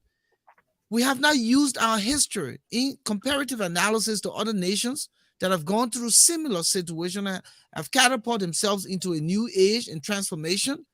We remain stagnant, we remain lagging, we remain dark, we remain divisive. It's a shame. So why do we have history when we cannot utilize history in the past, the present, and the future? Come in, gentlemen. I mean, it's just sad. Let me just come in quickly, Brother Moses. That is, Yeah, go ahead. you know, Volcano, our country is in the sad situation, just to put it square. And I will not blame the ordinary people. Let me tell you something. I was born and raised in Lofa County. At 17, I moved over to Morovia. I live with my big brother, okay? Volcano, when you are hungry, there's no discussion on it. That's right. There's no discussion. And not only the majority of Liberian people are hungry, not all to it, being broke and being poor and hopeless, there's no medicine for it. I'm serious. I went to University of Liberia. We used to go to 404. You got 3 grown up sharing 1 piece of bread. And the old man then putting the dirty water in the bottle. When they call it juice. When you open it, they rust around the mud. They're not giving you straw. Hold on. Let me try to call from a hold on, Francis. 2301 Minnesota 2301. Francis has taken it at a different level today. I will bring you in right now. Francis, just hold on. That is what I thought. Okay, we'll come back to you. Let me just take the caller quick. Welcome, caller. Your name? Hey, this is Bloja Kono calling from Hey, my man, what's happening, man? You've been gone in. I don't know, in hiding or where? You know, but you know, I have to push the cartoon to survive. You know, but man, that what we here for. I tell you, we just came from pushing hours. Me too. Our comments. Let me comment on what you guys are discussing about, and I think the brother in studio order with you guys, you know, were about to make a good comment before. Yeah, before you call, he will hold the thought. That what I thought. But you know, my comment is in relationship to what he was about to say, because that has been my view for years now. But you know, I think the issue of Liberia, to you and my senior brother Moses, I think the issue of Liberia is an issue that we created. When I say we created it, you know, We continue to blame the elector. But the elector have no electees. But see what happened in the opposition. The opposition is a mess.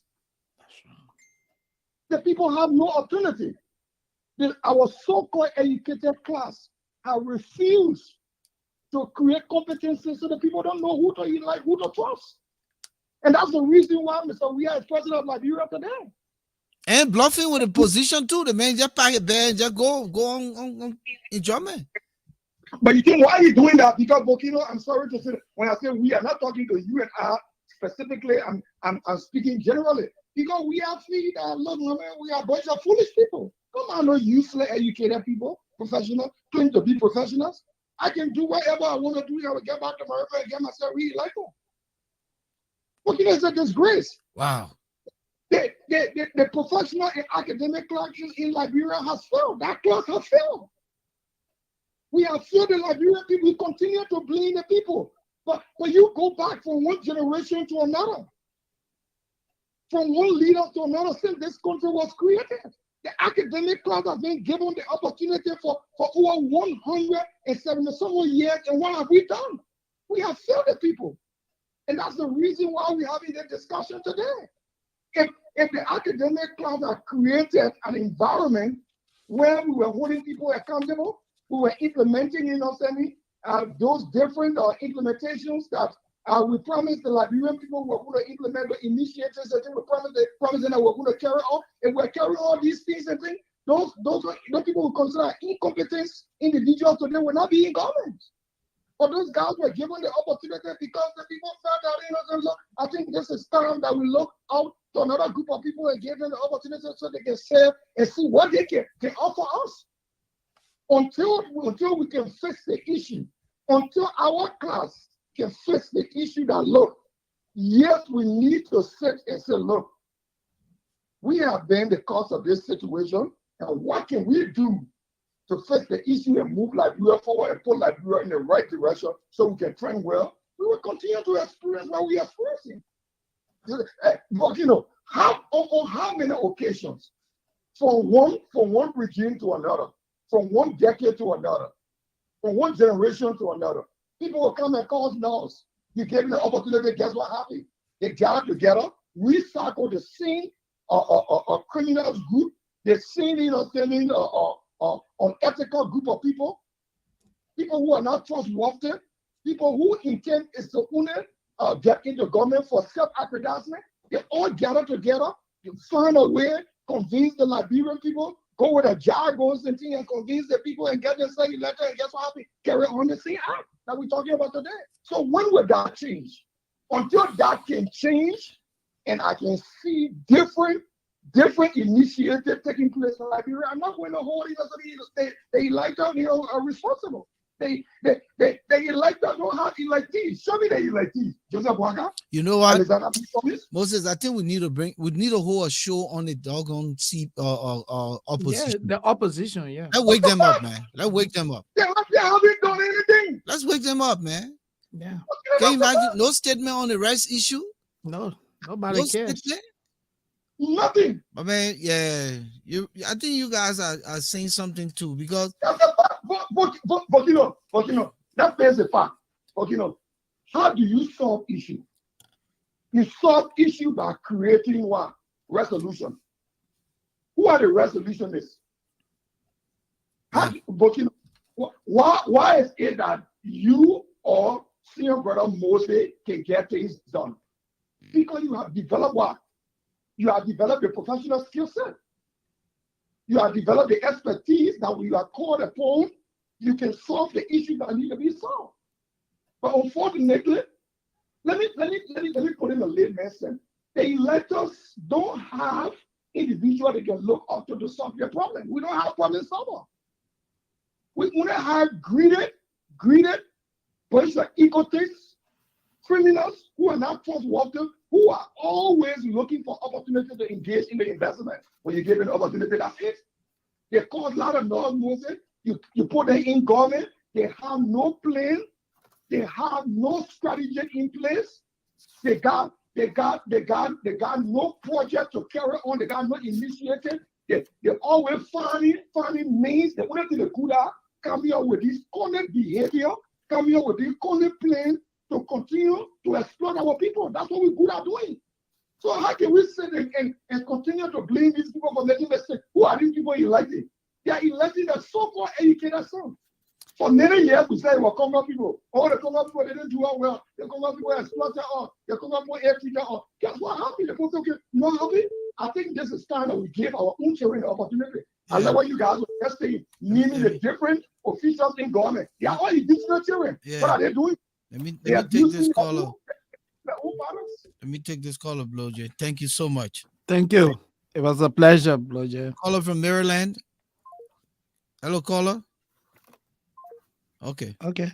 Go ahead, Francis. So, Francis, go on with a 404 in the dead of water, my man. Yeah, I mean, I disagree with the caller, not in all forms, but portion of what he said.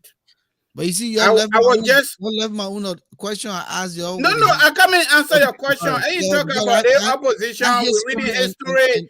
I come in there, Volcano. Yeah. I come in there.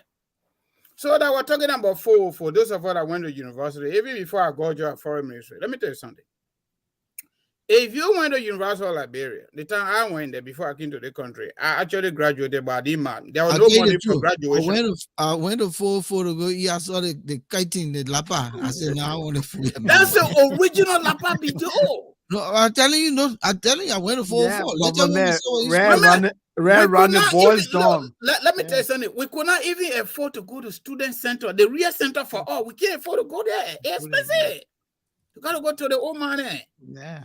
We take one bread and pour that. I saw the cutting alone. I said, no, I can't hear. The man calling back most Francis. The man calling back. That's my man, William McDavis. Welcome to the Issues Room. Yes, sir. It's a pleasure.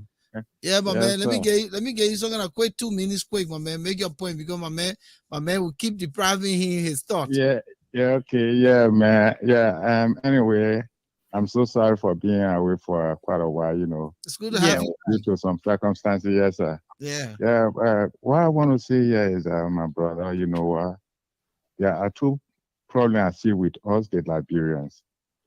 And one of the things I will be frank is that once you support somebody and the person doing something wrong, you're trying to, you know, say silent that you don't look at it as wrong. Or you look at the other, you know, the other side of it.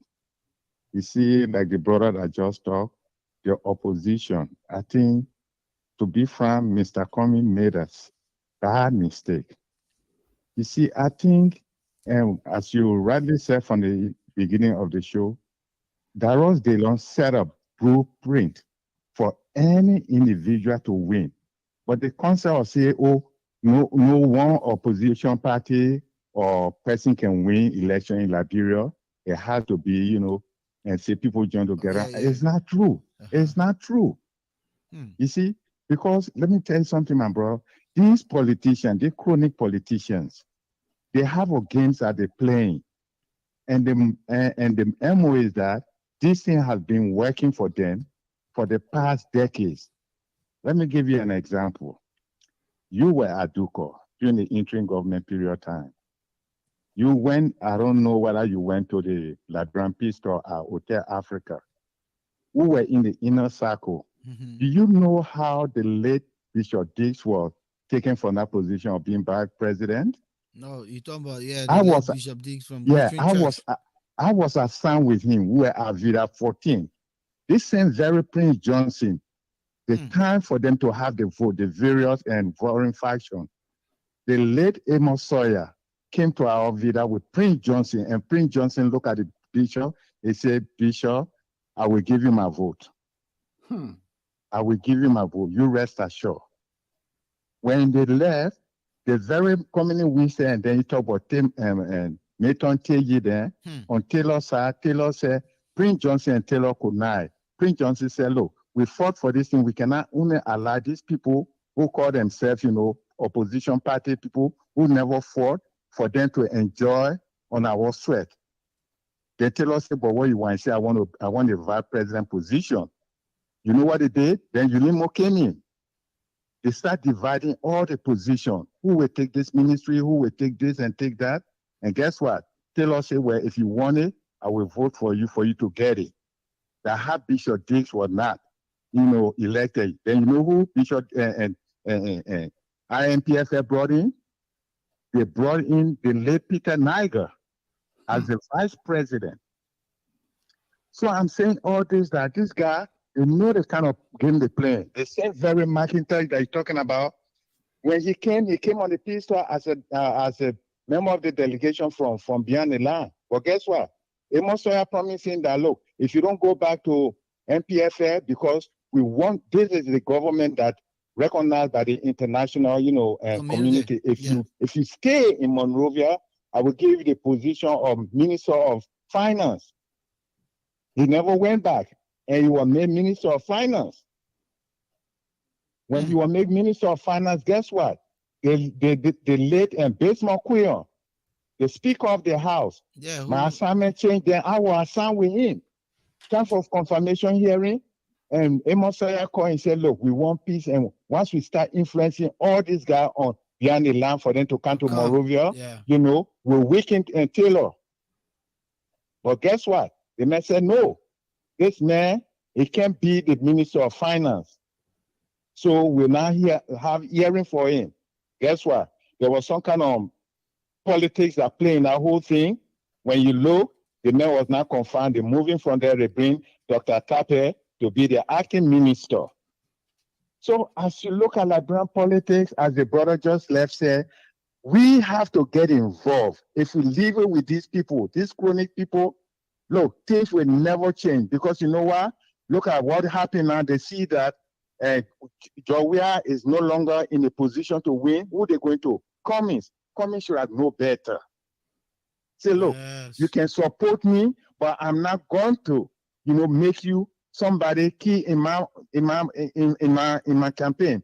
You see what happened in America about the Reverend Wright for Obama. Obama knew that if you're going to be linked with that man, he was going to lose the election. What he did, he threw him on his side. And the Liberian people know these people, even though some of them never fought, I know they never all come, but these were key players in all of these rebel activities. They knew what they're doing. So the people are mad. There are people, I talk to people who love coming. They say, look, you know what? I'm not going to vote. Because if this man who talking about bringing war crime code, if he had these people around, do you think the man will bring war crime code? Like the same thing Ellen Johnson said he did to Georgia when he knew that Georgia preaching about war crime code. He said, I will support you. What Georgia said, he came publicly that I will defend the Oma. So we can talk all this talk, my brother. This thing, it will not be our lifetime to be fixed, but I think we can start laying the foundation. So thank you so much, man. Thank you. Brother, Good historical background here. And I think he made some very good points, gentlemen, because when you think about it, right now we are getting high. When you think about it, that's why he's now, thinking that he can do what he wants, because the opposition is splinterized. The opposition is all over the place. There's no concerted voice. There's not resources coming together. And everybody's playing the double standard, because at the end of the day, when they go to the runoff, that's where you will see the true separation of the sheep from the wolves. And I think that's what's going to happen to Liberia. Yeah, that's what people are looking forward next election at the runoff. That's where these people are going to sell their votes. That's where they're going to sacrifice people again on in the slaughterhouse, and we'll deal with another 6 years of conundrum. We'll deal with another 6 years of suffering, of poverty, and this time it will be extreme. Because let me say this quick, and I want all of us to listen here tonight. We just had two major calamities, right? We had the Ebola in Liberia. Ellen used that as an escape route. We had the COVID. We had used that as an escape route. We're now having a war on Ukraine, and it's being used as an escape route globally. Every president, even here in America, our cost of living now has increased abysmally, and it's been attributed to the war in Ukraine. But who knows what's going to happen between now till 2026, right? So the cost of living, the livelihood of our people will never be softer. It's going to get harder. And if you don't put the right government in power that will come with a strategy to revamp the economy, to bring food back on the table, to create employment, to develop our human resource sector, to develop our economy in ways that we can use our natural resources for the benefit of the country, and not for people to use criminal empires to come and steal away our resources. We're heading for disaster. And this time, it will be like living in hell, where the heat will be more than 200 degrees. And Liberians, I don't know what they're going to do. It's serious. This election is the crossroad of our country. You and I, we're in America. We're working for a little change. We can hustle. We can find a way to survive. But Liberia and Liberians, they need to think. Thank you. Go ahead, Francis. All right. Let me make it short. I know we're going to get another caller coming in. So I was simply trying to say, Volcano, people trying to hold the voters responsible. Read Article 50, for example. The president of Liberia is the only political tunity, meaning 3 in 1, or 1 in 3, whatever you call it. The president by himself is the head of the executive. The president under Article 50, 1986 Liberian Constitution, is the commander-in-chief of the armed forces of Liberia. The president is the head of state. Okay? So when you put all of them together, the 3 branches of government, according to my elementary civics, the president is the head. When you separate them, then the chief justice had the judiciary, and then the speaker had the 4th branch of government, spanless, according to the law. So the point I'm making here is... And an embarrassment, according to Yaka Koluba. He said this... According to Yaka Koluba. Embarrassment. Okay, the point I'm making here is University of Liberia and Tubman National Institute, or Technical College, whatever you call it, in Maryland, according to media reports. University. It's now university. Yeah. Okay, they have upgraded it. Those are the only 2 public institutions owned and operated by government of Liberia. Resources to those 2 universities, I can't call it inadequate. You know the answer to that. If the government of Liberia cannot even support their own for the purpose of fundamental rights, which is education, then tell me, for going here, what they're going to do. Like I said, it is not that we have a deficit in terms of education, quality people. The deficit we got is integrity. Honesty to our country, to ourselves. Sincerity to our country, to ourselves. And love for country. The caller talking about the information minister. The information minister will not say anything because he's not there because of the country. He's there for pay. And that's what making Louis Brown to struggle. Volcano, I'm so grateful to my God. Everything I say here tonight and everything I've been saying, I'm saying based on my own conviction. I ain't got no political godfather or godmother. No, I just say it based on what I know. Man, I got no godmother. No godmother based on inside. Okay? And when I work at Minister of Foreign Affairs, government have a tradition of giving ministers and government agency rights through Lebanese importer. Up to today, I get my civil servant test result here. I put it in the frame, that record, that history. I get it here. I pass my test. I go higher as a file clerk, and they send me the foreign affairs. That's how I went there. Okay? So, government gave a true Lebanese importer 450 becquerel rights under the watch of Urubangi King Akirere, who, according to herself, says she worked for UN. She worked in this country here. We had 306 on our payroll. I brought our payroll here in this country, including the ghost names. Every single person that was in red, that made that person either die or they travel. With all that, it was still 306. You know what the people did? Deputy Minister of Foreign Affairs, Lever Dima, I'll call his name. They post summer cup to get employees 10 cup of rice. I went there and said, this is butter rice, right? I don't have to eat it, but they want it at the end here. You know what I did? I went to Star Radio. I got 10 car, carried it in the Black Plaza. This is what they're doing. The government get 450 bags. For God in heaven's sake, you can get all one bag. You will still have over 100 bags. You can take it for yourself. The people can corrupt the system until they go all the way down there, that low.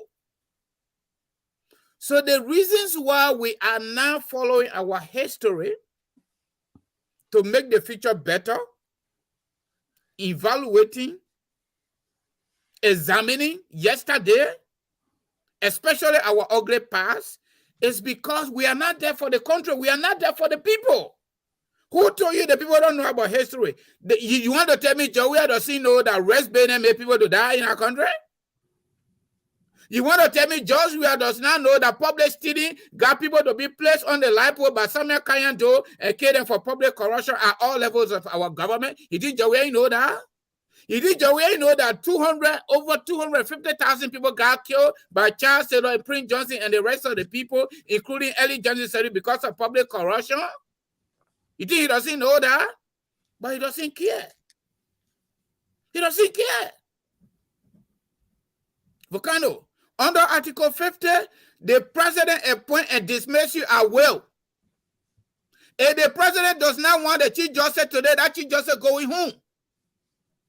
If the president does not want the speaker today, the pro-tem, they're going home. Madam Sadi did it. When she had problem with every snow cry wolf, that was the end of it. Willie Knuckle died. She went for Ellis Tyler too. Okay? When she got disenchanted for whatever reason with Ellis Tyler for her own party, what happened? Ellis Tyler was out, brought in Emmanuel Nukwe. She had problem with Emmanuel Nukwe and had problem with Joseph Boakai because she told Joseph Boakai to carry Basonga Fine as VP. Joseph Boakai said no, but then carry my cousin Bronsky so he can't die with it, with the president issue here. Ome Boakai said, when you selected me, did anybody force you to select me to run with you? And that got her angry. So he's stubborn.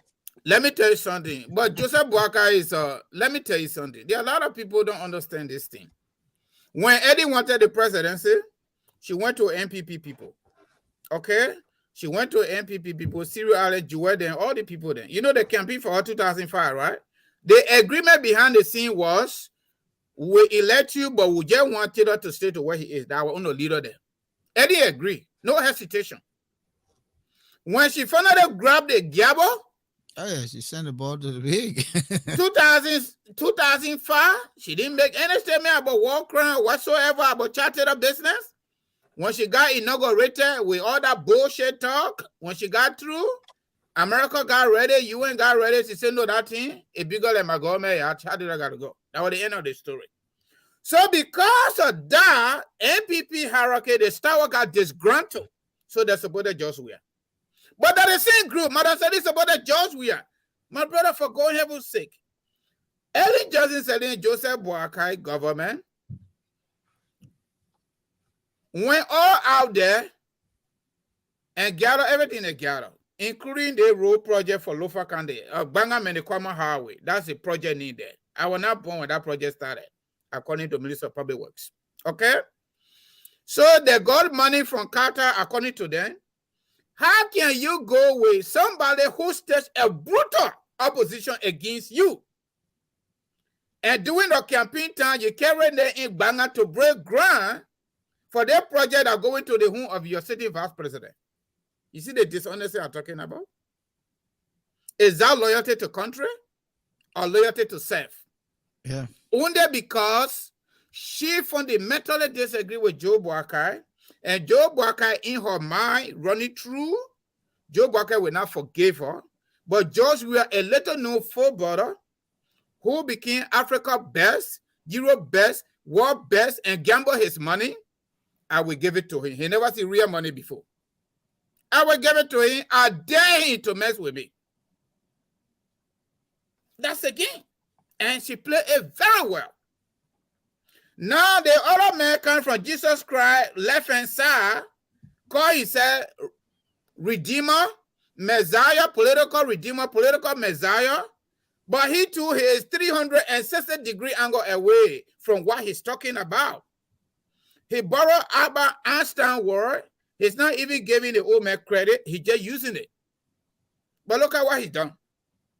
He went to Canada. He said, no, the people are, I can't be over there and the people are right here, so we got to come right here. Oh. But I thought you said, doing one thing over there again and expecting different results, it doesn't work. You are the cleanest man, just like Joshua King, and told the young people. You forget about all the boat people, all the warlord, but he said, brought the warlord to get him vote. So Kumis is doing the same thing. So the history is there. Shelton and Brother Moses, the history is there, and the history is physically visible. But we put it one side. We ain't dealing with that because we don't really care whether Liberia go into Kenya. Majority of all got 2 passports. Ain't not more than that.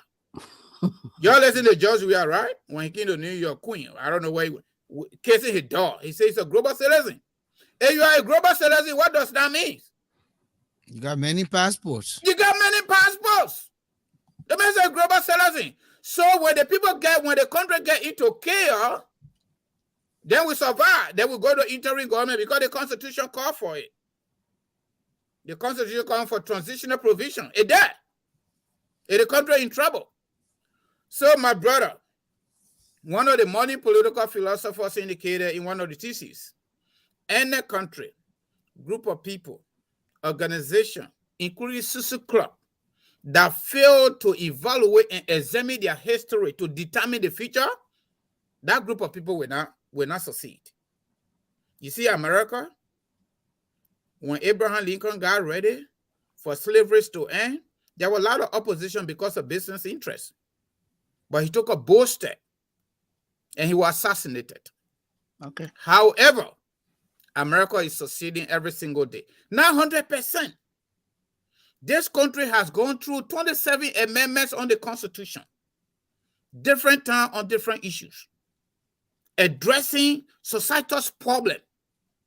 America is not there yet, but they continue to pursue total governance, democracy, rule of law, and accountability using the same rule for the same reason. Absolutely. And we are failing to do that. And that's why we are where we are. So I think you really laid some groundwork for my question, and I think Moses is going to add. I really thought about it in depth. When you think about your history, it helps to guide you in the present for you to build a better future. It's just like you can do all the layman examples. For instance, if I squander my paycheck last month and I didn't pay my bills and now I'm threatening to be removed from that's history.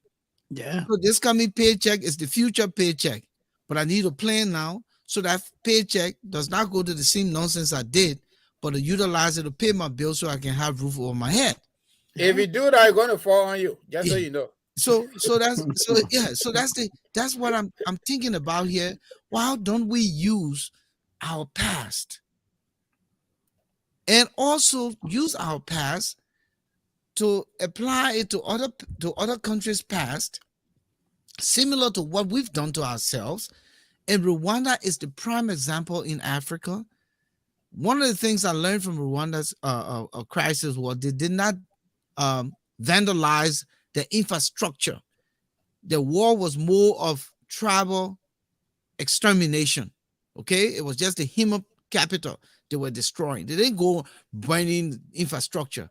But that doesn't mean nothing because Liberia didn't have much to think about.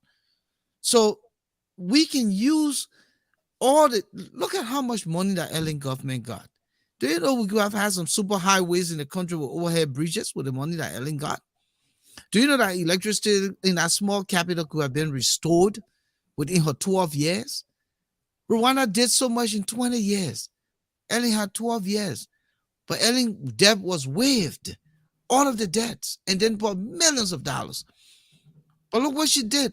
Left power, wealthy, all her cronies and all of that. So let's use our past, discuss the present, and find a way to a better future. Moses. Yeah, no. I think you guys have discussed the issue very objectively. And what we're talking about, these are things that remain undebatable because they are all factual, you know. But what I would like for us to do, since time is fast spent, Yeah, we're gonna wrap up at 9:30, so yeah, we have I would, 30 more minutes. yeah, I would like for us to move on to, if you mind, if we can just move on to this pronouncement that emanated from the National Elections Commission regarding Okay. the 2023 election.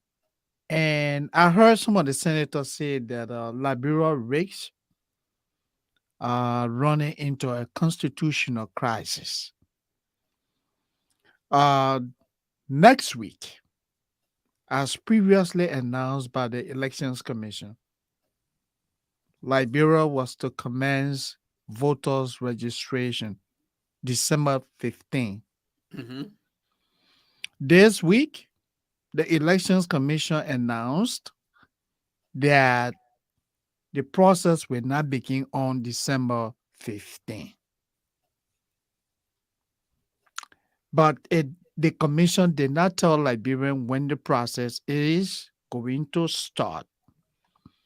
So when the voters registration is start, that's also going to impact the date for the beginning of campaigning in Liberia. The registration of candidates for various positions. And this is a serious matter for Canada. What makes it even more complicated is that you have a commission that is currently divided. A company was elected. First, it was ICAM. Now is another company called Lightstone or whatever.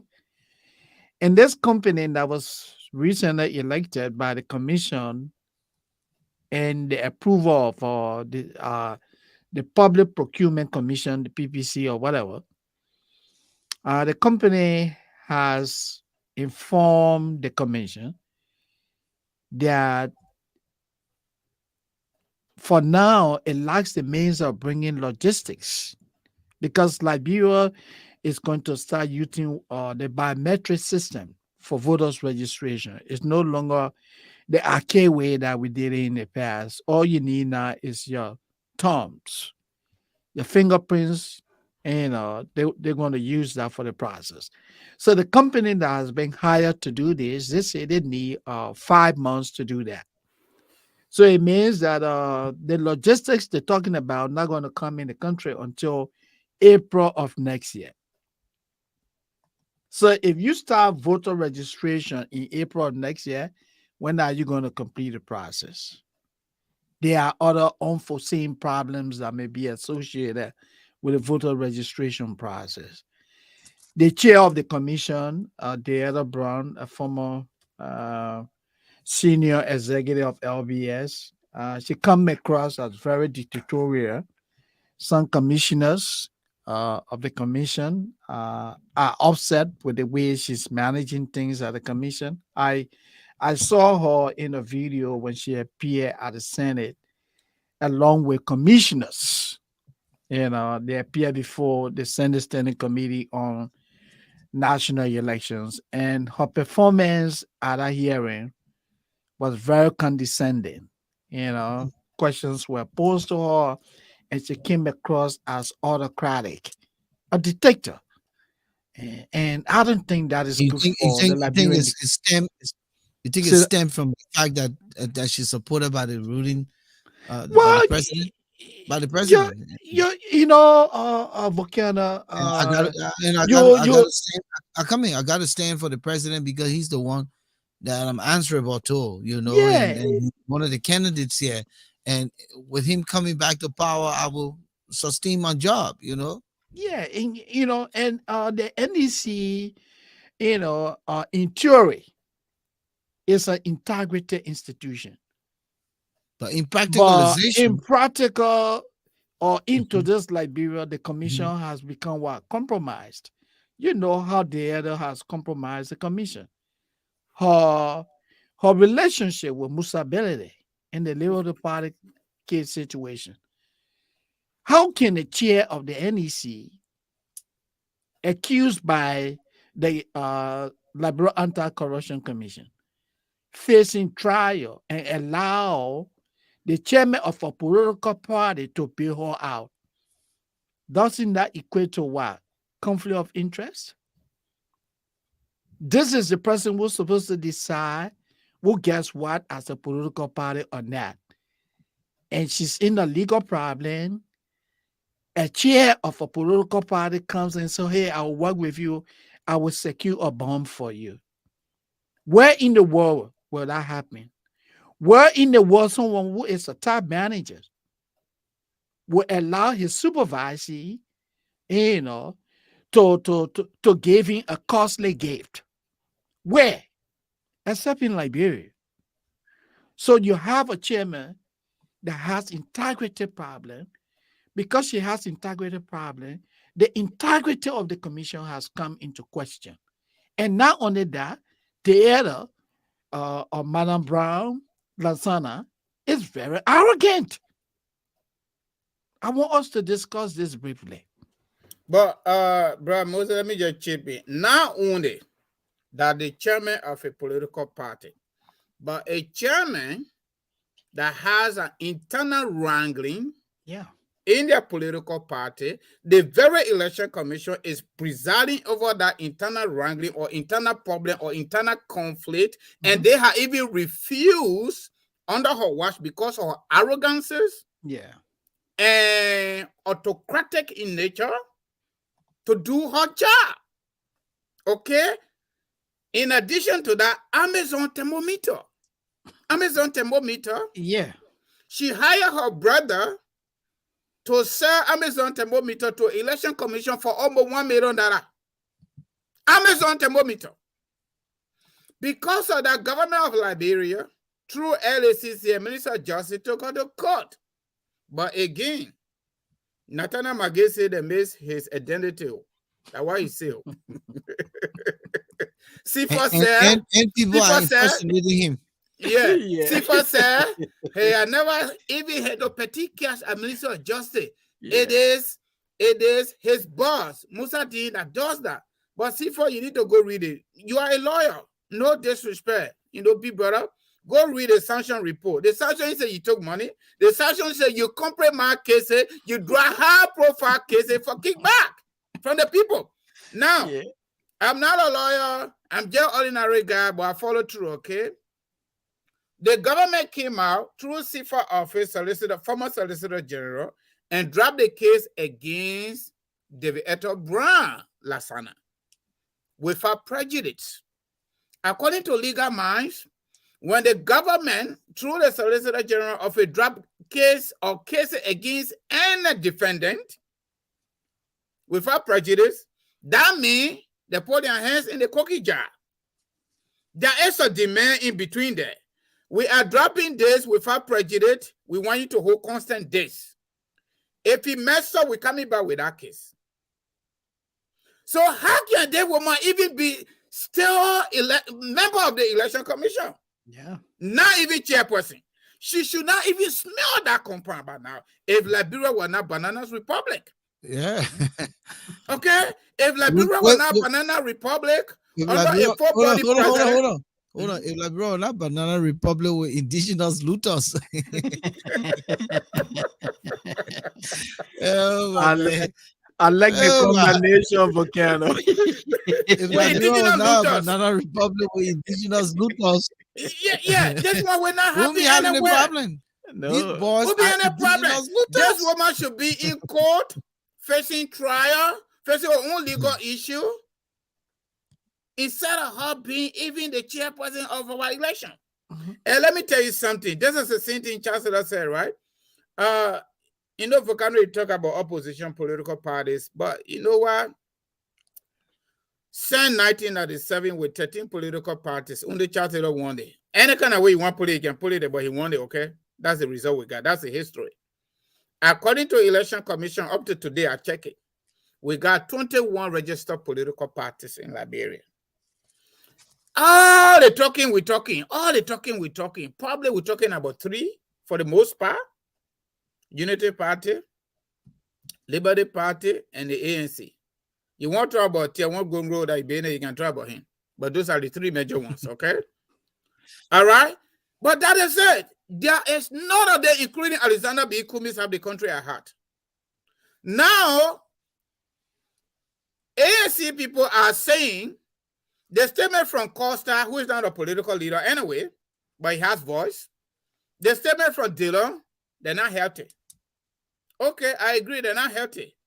But yesterday, when the Unity Party sent official letter to Alexander Kumi ANC party to serve as observer for inducting their standard bearer into office, Joseph Boakai said he still have that, how to call it, privileges to enjoy the 6 year. Alexander Kumi did not only shut up, he replied to them officially that even what they were doing was illegal. He didn't stop there. He came up with press conference. They were still in the collaboration. So if you have children politically that are not mature, who are serving as chief of staff to political leaders, some of them, and going on spoon talk, talking about issues they have no idea about, then that's a problem. But hold on a minute. When we go to election tomorrow or day after tomorrow, it's going to be between Joseph Boakai and George Weah, evident by the result over time, okay? Evident by the result. If those opposition political leaders, if they don't go back to history, electionary history, to do better, their political ticket will die right there. You know why? When Ellen Johnson Sirleaf and George Weah went to the runoff, Bronski said he was not supporting nobody. His partisans, may so rest in peace, should go and decide on their own. That was the end of Bronski's political career. And this thing, considering what we know, is going to be between George Weah and Joseph Boakai. And that's the reasons why George Weah will not talk anything about the war crime code, because he depending on this cater here from Nimba County Prince Johnson to support him. He already got the other cater wife with him, number 2. Okay, and this is the reasons why it has become extremely difficult now for Alexander Cummings to prove the point, because he got Daniel Jordan all on his thing as things Cummings. They don't go to the right people to advise them. If you say you are the cleanest man politically, you sat down here in Atlanta, Georgia, and you sold sugar water for 36 years, you didn't even show up to a single Liberian community program. Only the time you want to become president, it is on you. It is on you. He's not going to get out of that 7% easily. If you are in the collaboration for the interest of the Liberian people. Maybe we can get behind. Listen. Yeah. Listen, no, let me just conclude quickly. Yeah, Let me end my your thought. Because you're talking about the collaboration. We don't need it. Because the Finish people your are thought. not in there. They are not in there for the interest of the country. Finish your They are thought, man. in there. They are in there for themselves. I listen to the doctor. They made that doctor, Dr. McIntosh. You made Ellen president, according to him. You made Joe Weah president. You made Ellen president 2 times. But you could not even survive Unity Party primary. Now you're coming to make me president. I want to see it. If I cannot make myself president, can I make somebody president? Yeah, just listen. Some of us, we do nothing. We did not work for. I have never worked for World Bank. I work for World Bank. I work for government level at that level. I work for ECOWAS. Nothing. But I read public policy and read political science. It's real. Okay? They continue to fool and to play on the intelligence of the hungry people, hungry population, hopeless people. Joe Weah, they were bringing hope for them. Chief for hope. Ain't coming. And it's not coming for the people. It already came for him. And he croonings. And that is why it is, my brother. Until we can have interest for our country, everybody go in there for pay. To loot more. 157 years. Before the group of people even try to smell power. You see where we are. So let it be a consensus here tonight, Moses, Francis. I'm going to assemble I'm going to assemble, okay? I'm going to reach out and assemble a panel of discussants, no guest. Yeah. And let's just shred the opposition, because they dash the people's hope. Between me and you, if Joshua were doing a good job, I would say that we are stay there. But if he ain't doing a good job, but we are said as Satan. So let's assemble a panel. Blowjet Kono, I'm gonna call you. I think you got some good points. Would like to bring you. Would like to officially invite you to the issues room. We'll reach out to one or two more people, and including Francis, if we can come back here Friday, because the iron is red hot right now. The iron is red hot. We don't have time. It sounds like next year is so far, but if we don't start making the case now, Francis, you be surprised. We'll have to wait another 6 years. Then I told Moses, if I have to wait another 6 years, no more issues when he can take it. Let him go ahead. I'm not gonna be doing pro bono job for Liberian people when they go and vote their own self back into the fire. Right now they're in the frying pan. You remember Volcano. Let me just interrupt you quickly. You cannot do that. Even when there was threat on the life of Michael X listen, in America, Dr. Martin Luther King, he was still pursuing to a point where he prophesied his own death. You know what? Hold on, Francis. You know history, but I know some good history too. Okay. Martin Luther King died in his 30s. I want you to remember that. I know. Martin Luther King died in his prime. Me, I will not be in my prime again. I can't be here talking for Liberia when I'm heading to retirement age, and I say I'm fighting for Liberian people when they're doing stupidness to themselves. You getting what I'm saying? I'm getting you. So the time that I take to sit here, do you know how many hours here for free? And you telling the people what good for them? You say people in the Pangana, they say no, I won't see what in the Pangana. I will bust the Pangana. So the point I'm making here is, if we don't make this 1 year, our official 11 more months left. Yeah. Okay. Our official campaign for a good Liberia, for a better Liberia. Now, if we had decided to change 360 degrees overnight, if the voodoo man go and take all the voodoo from him and make him the sky being a saint, and he changes, then that's what God said. But I'm not going to be here looking toward retirement and fighting for Liberia.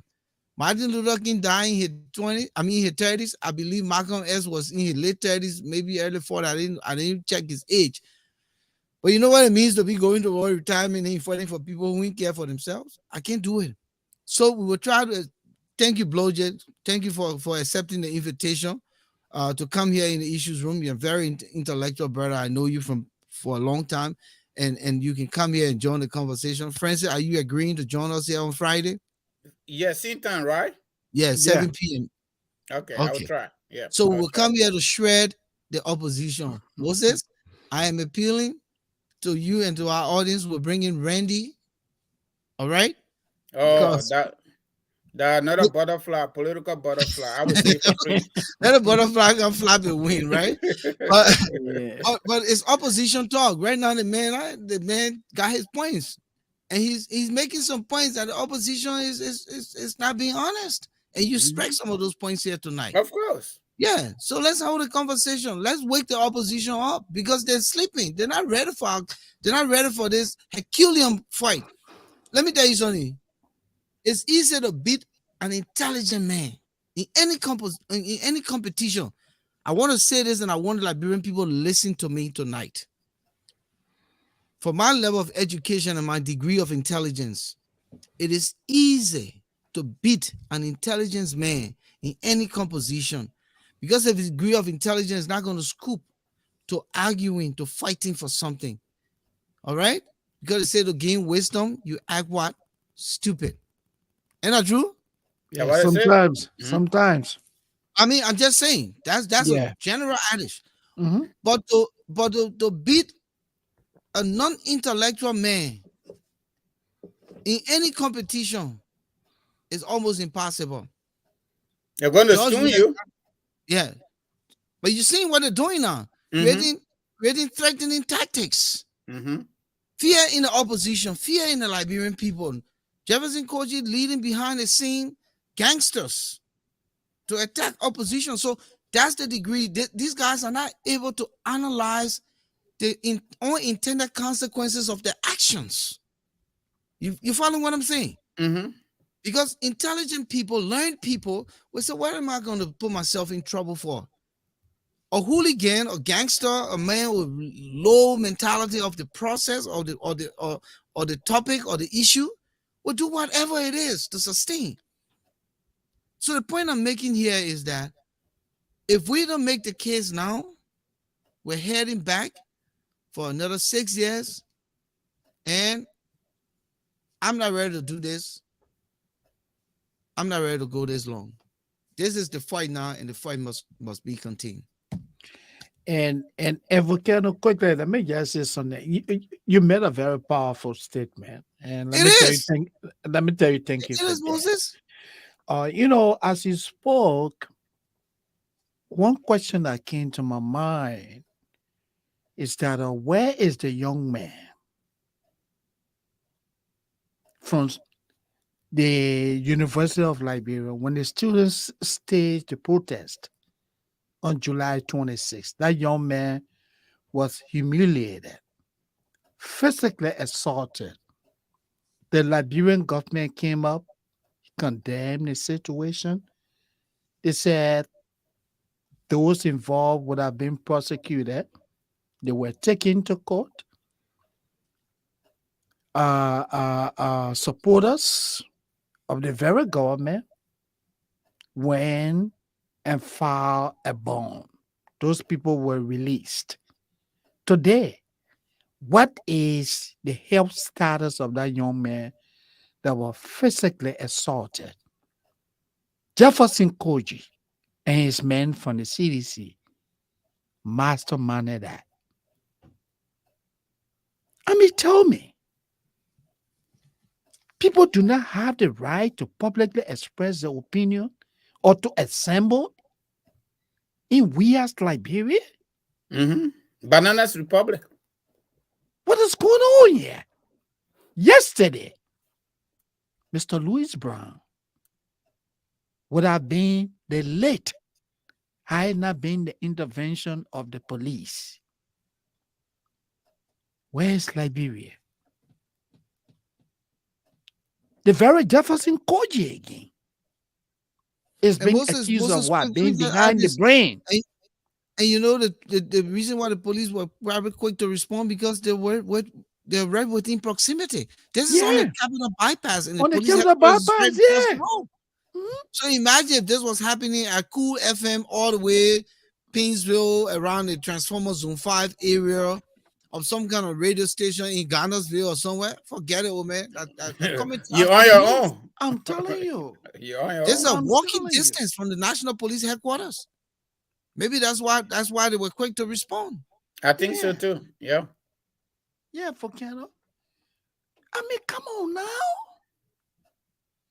People do not have the right to disagree. Yeah. D- All right, Moses. We all the time. know. It's Yeah. 9:30. Francis, we want to thank you so much, my man, for showing up. I think you added another. Listen, we've been capturing a lot of catchphrases here, and one of these days I will assemble a promo. Keywords: Liberia is sick. Liberia is in peril. Liberians are suffering from political Apollo. Now you say Liberia is the banana republic, and Liberia is on autopilot. Liberia has indigenous leaders. Yeah, Liberia on autopilot. I'm gonna do a promo, a professional promo for our country, my man. But again, I want to say thank you so much for joining us here in the issues room tonight. It was a pleasure having you for the first time. I think your contribution was top notch, and we want to bring you back Friday, as we said. We want to talk to opposition. I think this is a great conversation to hold. Some people here thinking that any one of us have any political alignment. I continue to remind you folks that with what's happening in Liberia, I'm not ready to put my character on the line. I'm not ready to put my integrity on the line.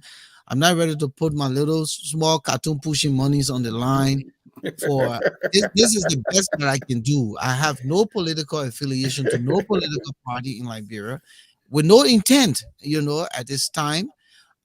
So what we're discussing when we discuss the opposition will come from a more Liberian perspective. This is not taking sides. We are Liberians fighting for our country, and we only want to bring to book the opposition so that they can begin to start reasoning and say to themselves, "Hey, it looks like we're not doing much, and that is why this guy went out of the country for 48 days.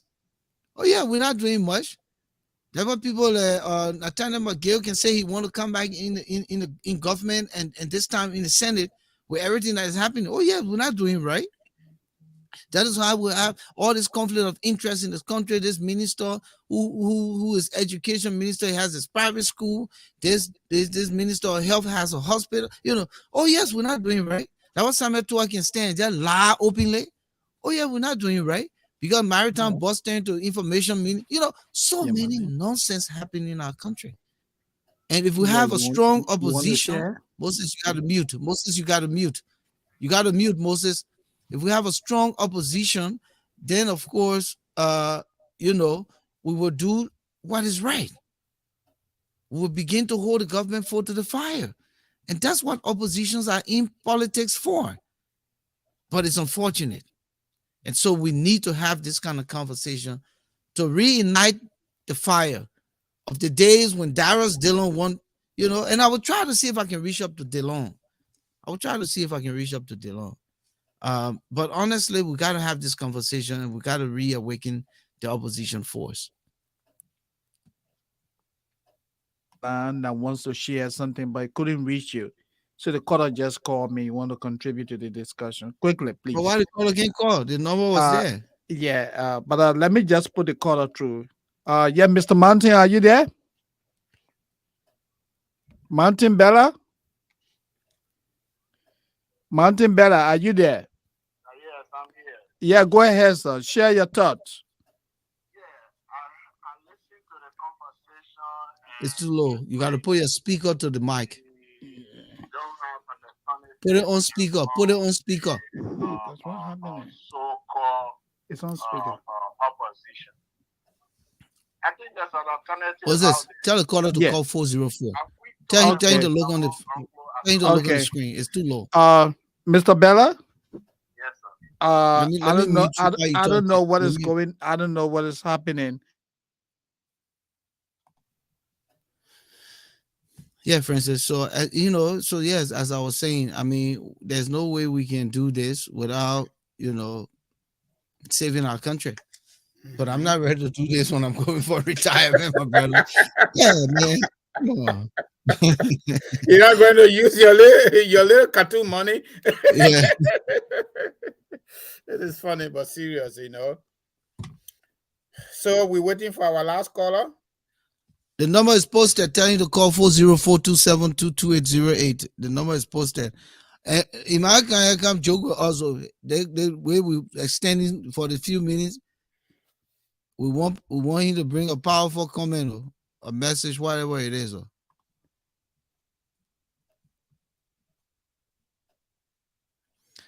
When people say we're not seeing the number, what's wrong with you? They think that on the screen you can see it. Hey, my people, I was from political Apollo.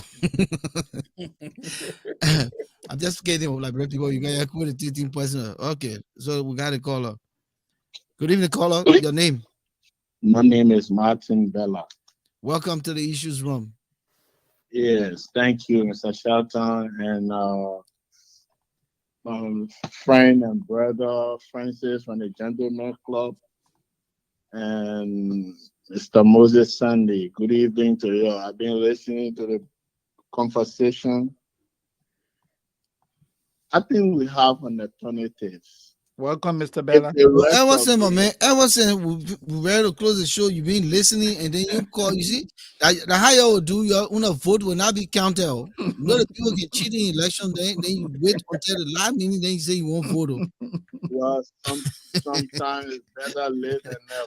All right, go I ahead. know. Go ahead, sir. My issue is after listening to all of the conversation about those who not, the opposition divided in the strength of group and what I feel. I think we have an alternative.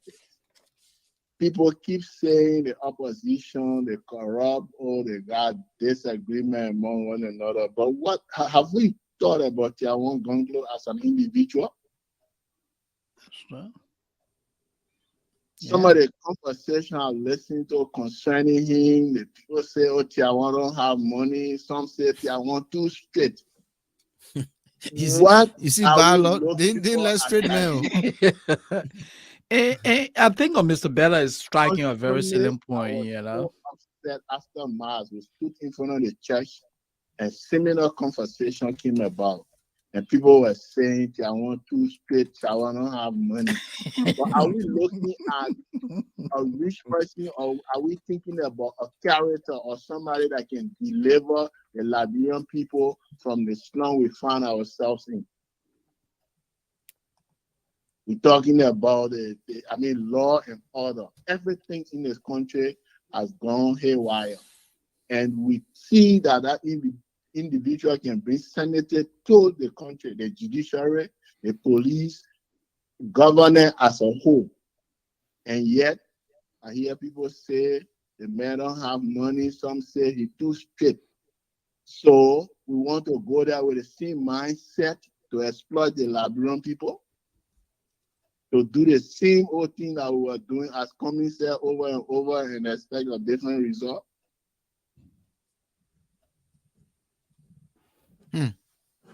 Okay. Yeah. Thank you. It's pathetic. I was listening to friends here talking about 404. The whole time I spent at the university, I only passed in front of 404 because on 2 occasions I went there, I saw the people rinsing. As God will have it, I was working at the Ministry of Health. So I knew why a man, when it came to sanitation, I knew why a man when it came to hygiene. My man, So I'm telling you, My man, You are not hungry, but you have something to man do got that. me Don't even scary touch now, it. mountain. He got me scary, mountain. Because we all used to eat over there. On many occasions, friends invited me to go to 404, but I refused. but Martin, you didn't hear when I said I saw the curtain to the door. I said, I want to eat. And another thing Let we me can do. hold on, Martin. Let me quickly remind Judah Farr. If you want to call, yes, the number is utilizable through WhatsApp. You can call through WhatsApp as well with the number. Go ahead, Martin. And we experienced all of those things then.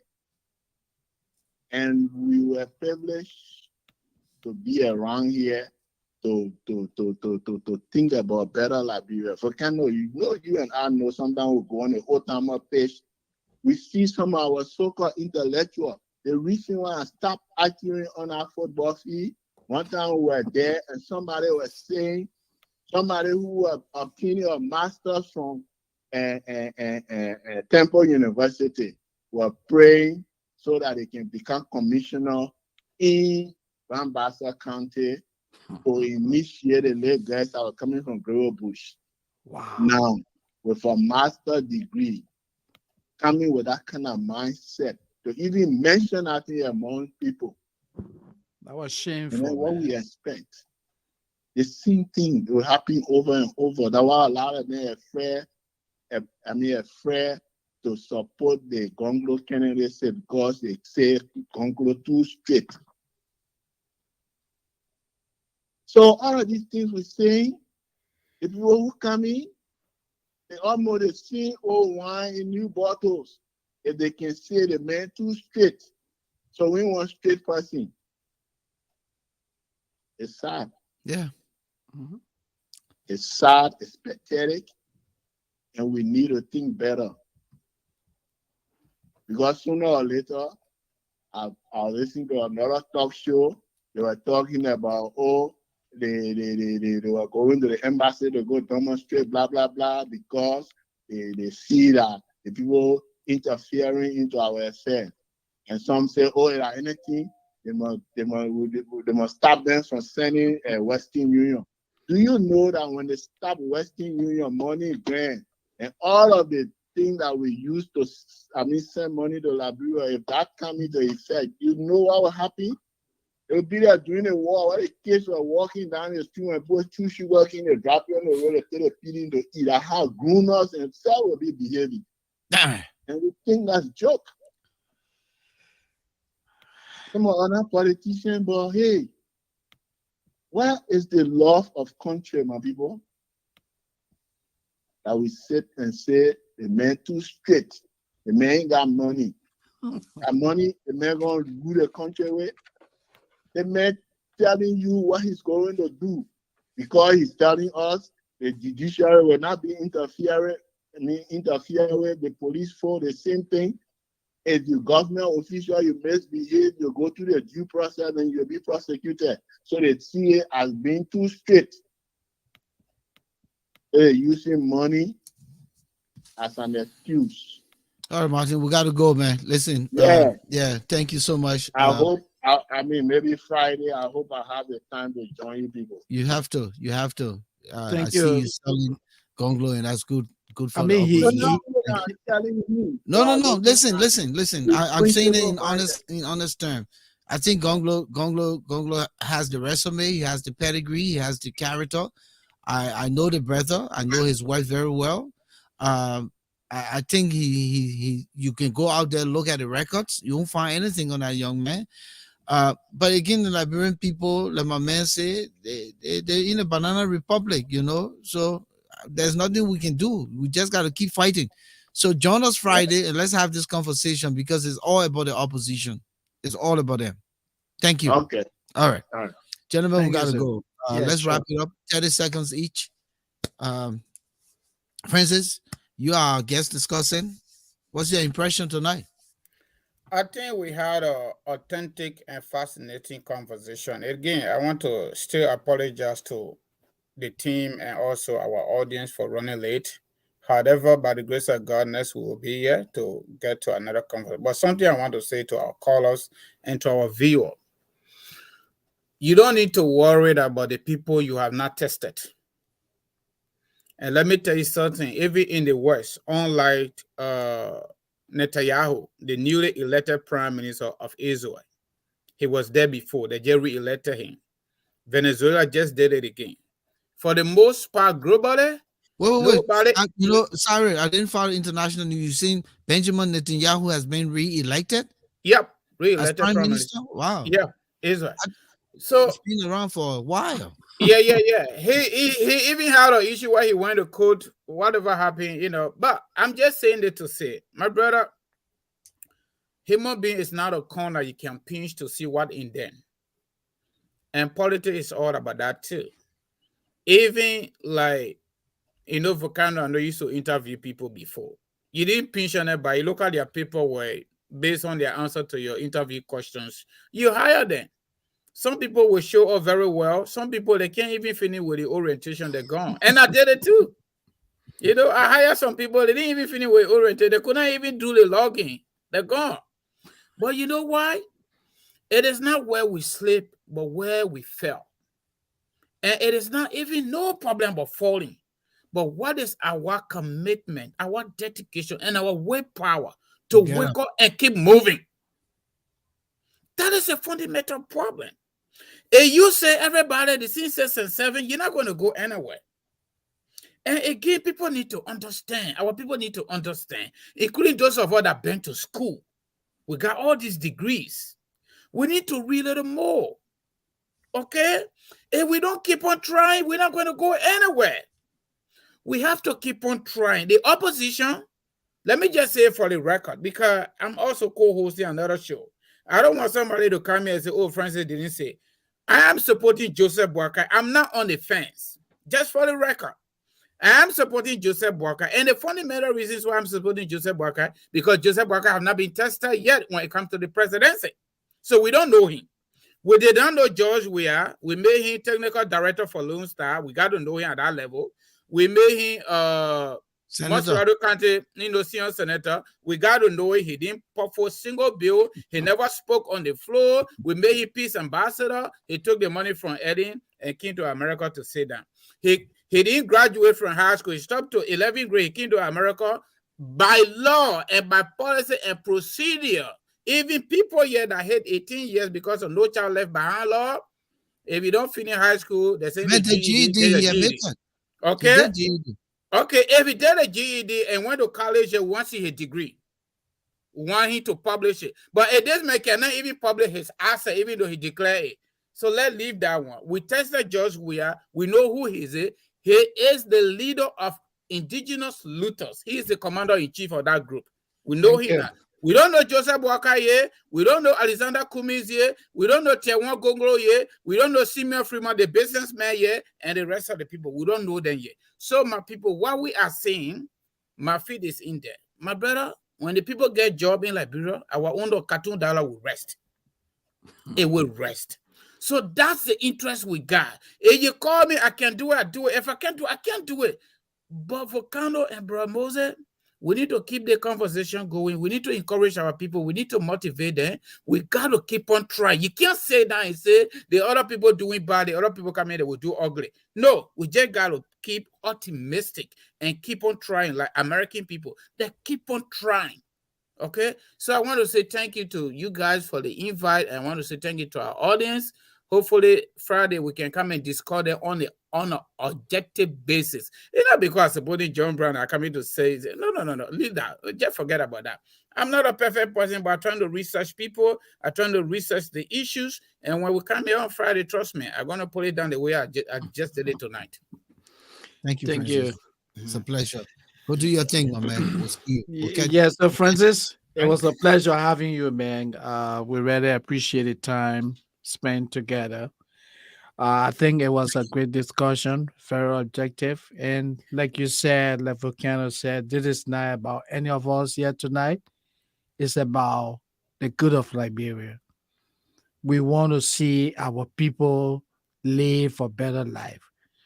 We want to see a country where people will not be coerced to go to bed at night because someone like Jefferson Koji is looking for them.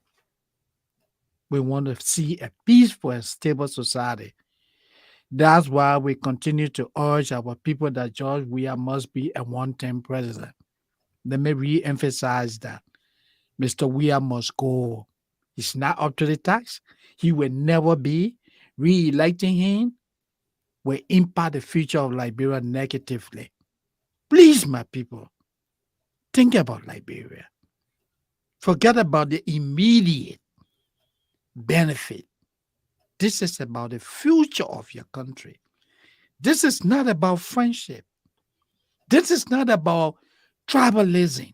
Oh, he's a crewman, so I'm a crewman. I must support him. No. He's a footballer, so I'm a footballer. I must support him. No. This is about the good of your country. That's what we define as what? Patriotism. The good of your country. Nationalism. It is embarrassing. It is shameful to have a president who cannot even speak to the contemporary issues of the day. George Weah must go. In the issues room, we have no political,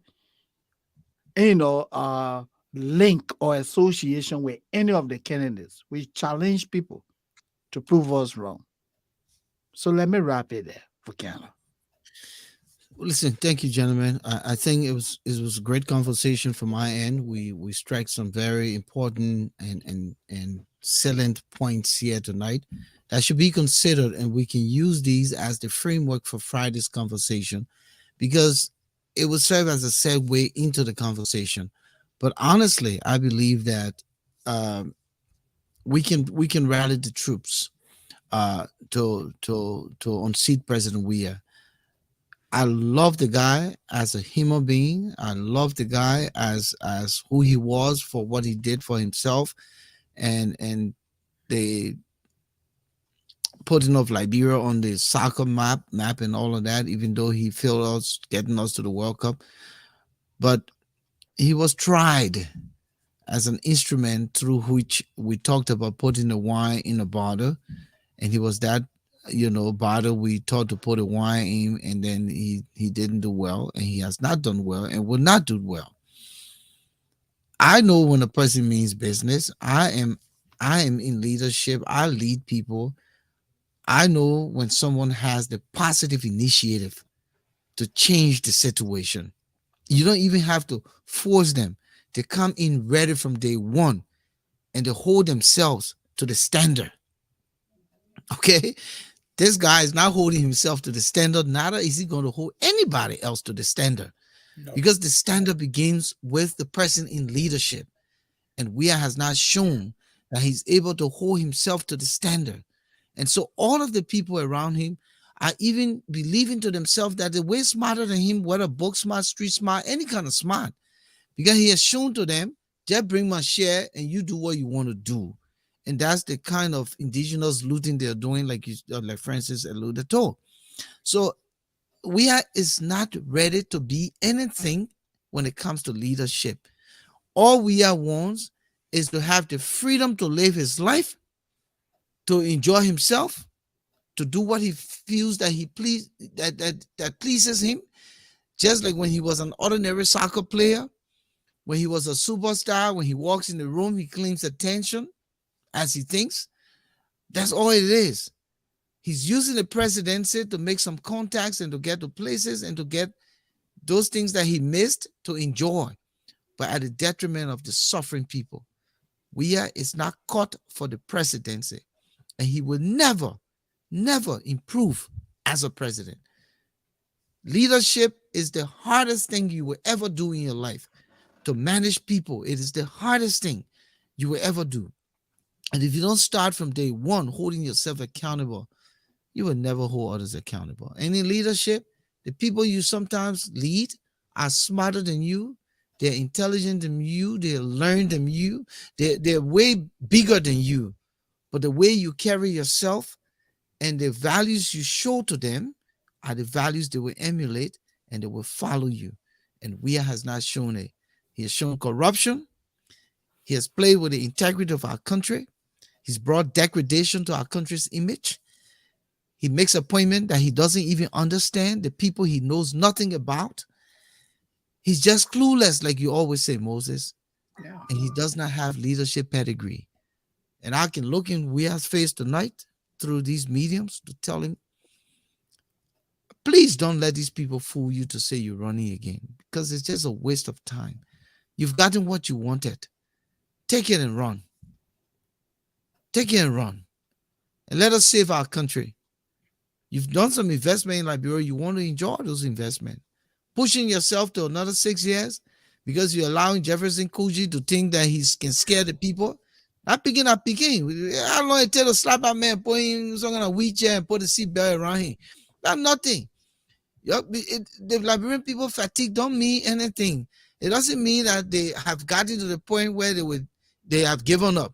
Don't let the fatigue of the man in the fight fool you. It just take one knockout punch to end the fight. I'm a boxer pundit. I'm telling you the truth. I'm a boxer pundit. I understand boxing. It only takes one punch. So the Liberian people may show fatigue to you, and you say, "Oh, I can use them any kind of way." They will not revolt. They will not do this. But it only takes one punch.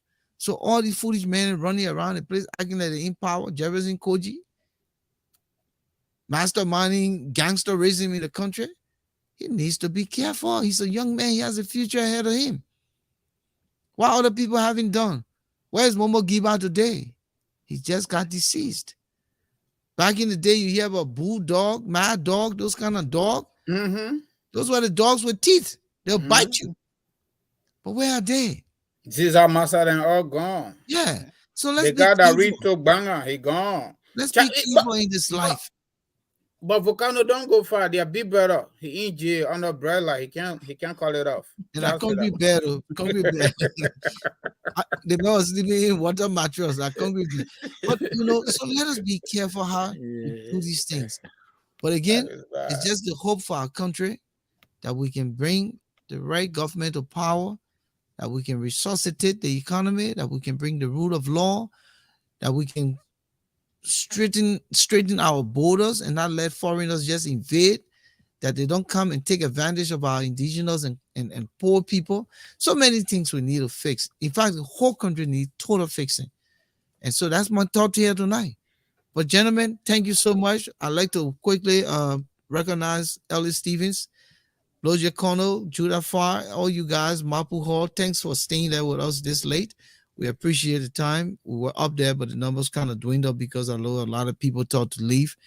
But we say thank you to Thomas and YG and everyone. We can't go through the lineup here tonight, but we just thank Josiah Smith and Amma Framer for being here with us, Flomo Livingstone for of course it's Yusha, Emmanuel Jackson, and the rest of all of you newcomers who came here tonight. Rebecca Toba High, we say thank you for showing up.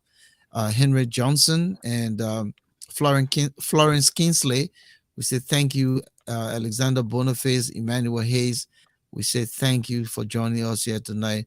Ram Snodden and everyone, Raymond Clark, Larry Saba, Joseph Bindi, all of you, we say thank you. We'll be back here by the grace of God on Friday with another great conversation on the opposition. Gentlemen, you go have yourself a good night. We'll catch up on Friday. The promo will be out once we finalize the discussants and get everything situated. So, Francis, you've committed. Blow J, you've committed. I will reach out to you to finalize things. And we'll have a great conversation tonight. On Friday. Thank you. Eric Darcy, thank you for being here with us too. Thank you. Thank you, gentlemen. Let's call it a Thank night. you. Thank you, All right. Volcano. Thank you. Thank you, Thank Francis. you, It was guys. a pleasure. Thank you. Yeah. All right. Yeah. Bye. Bye. Yeah. Thank you.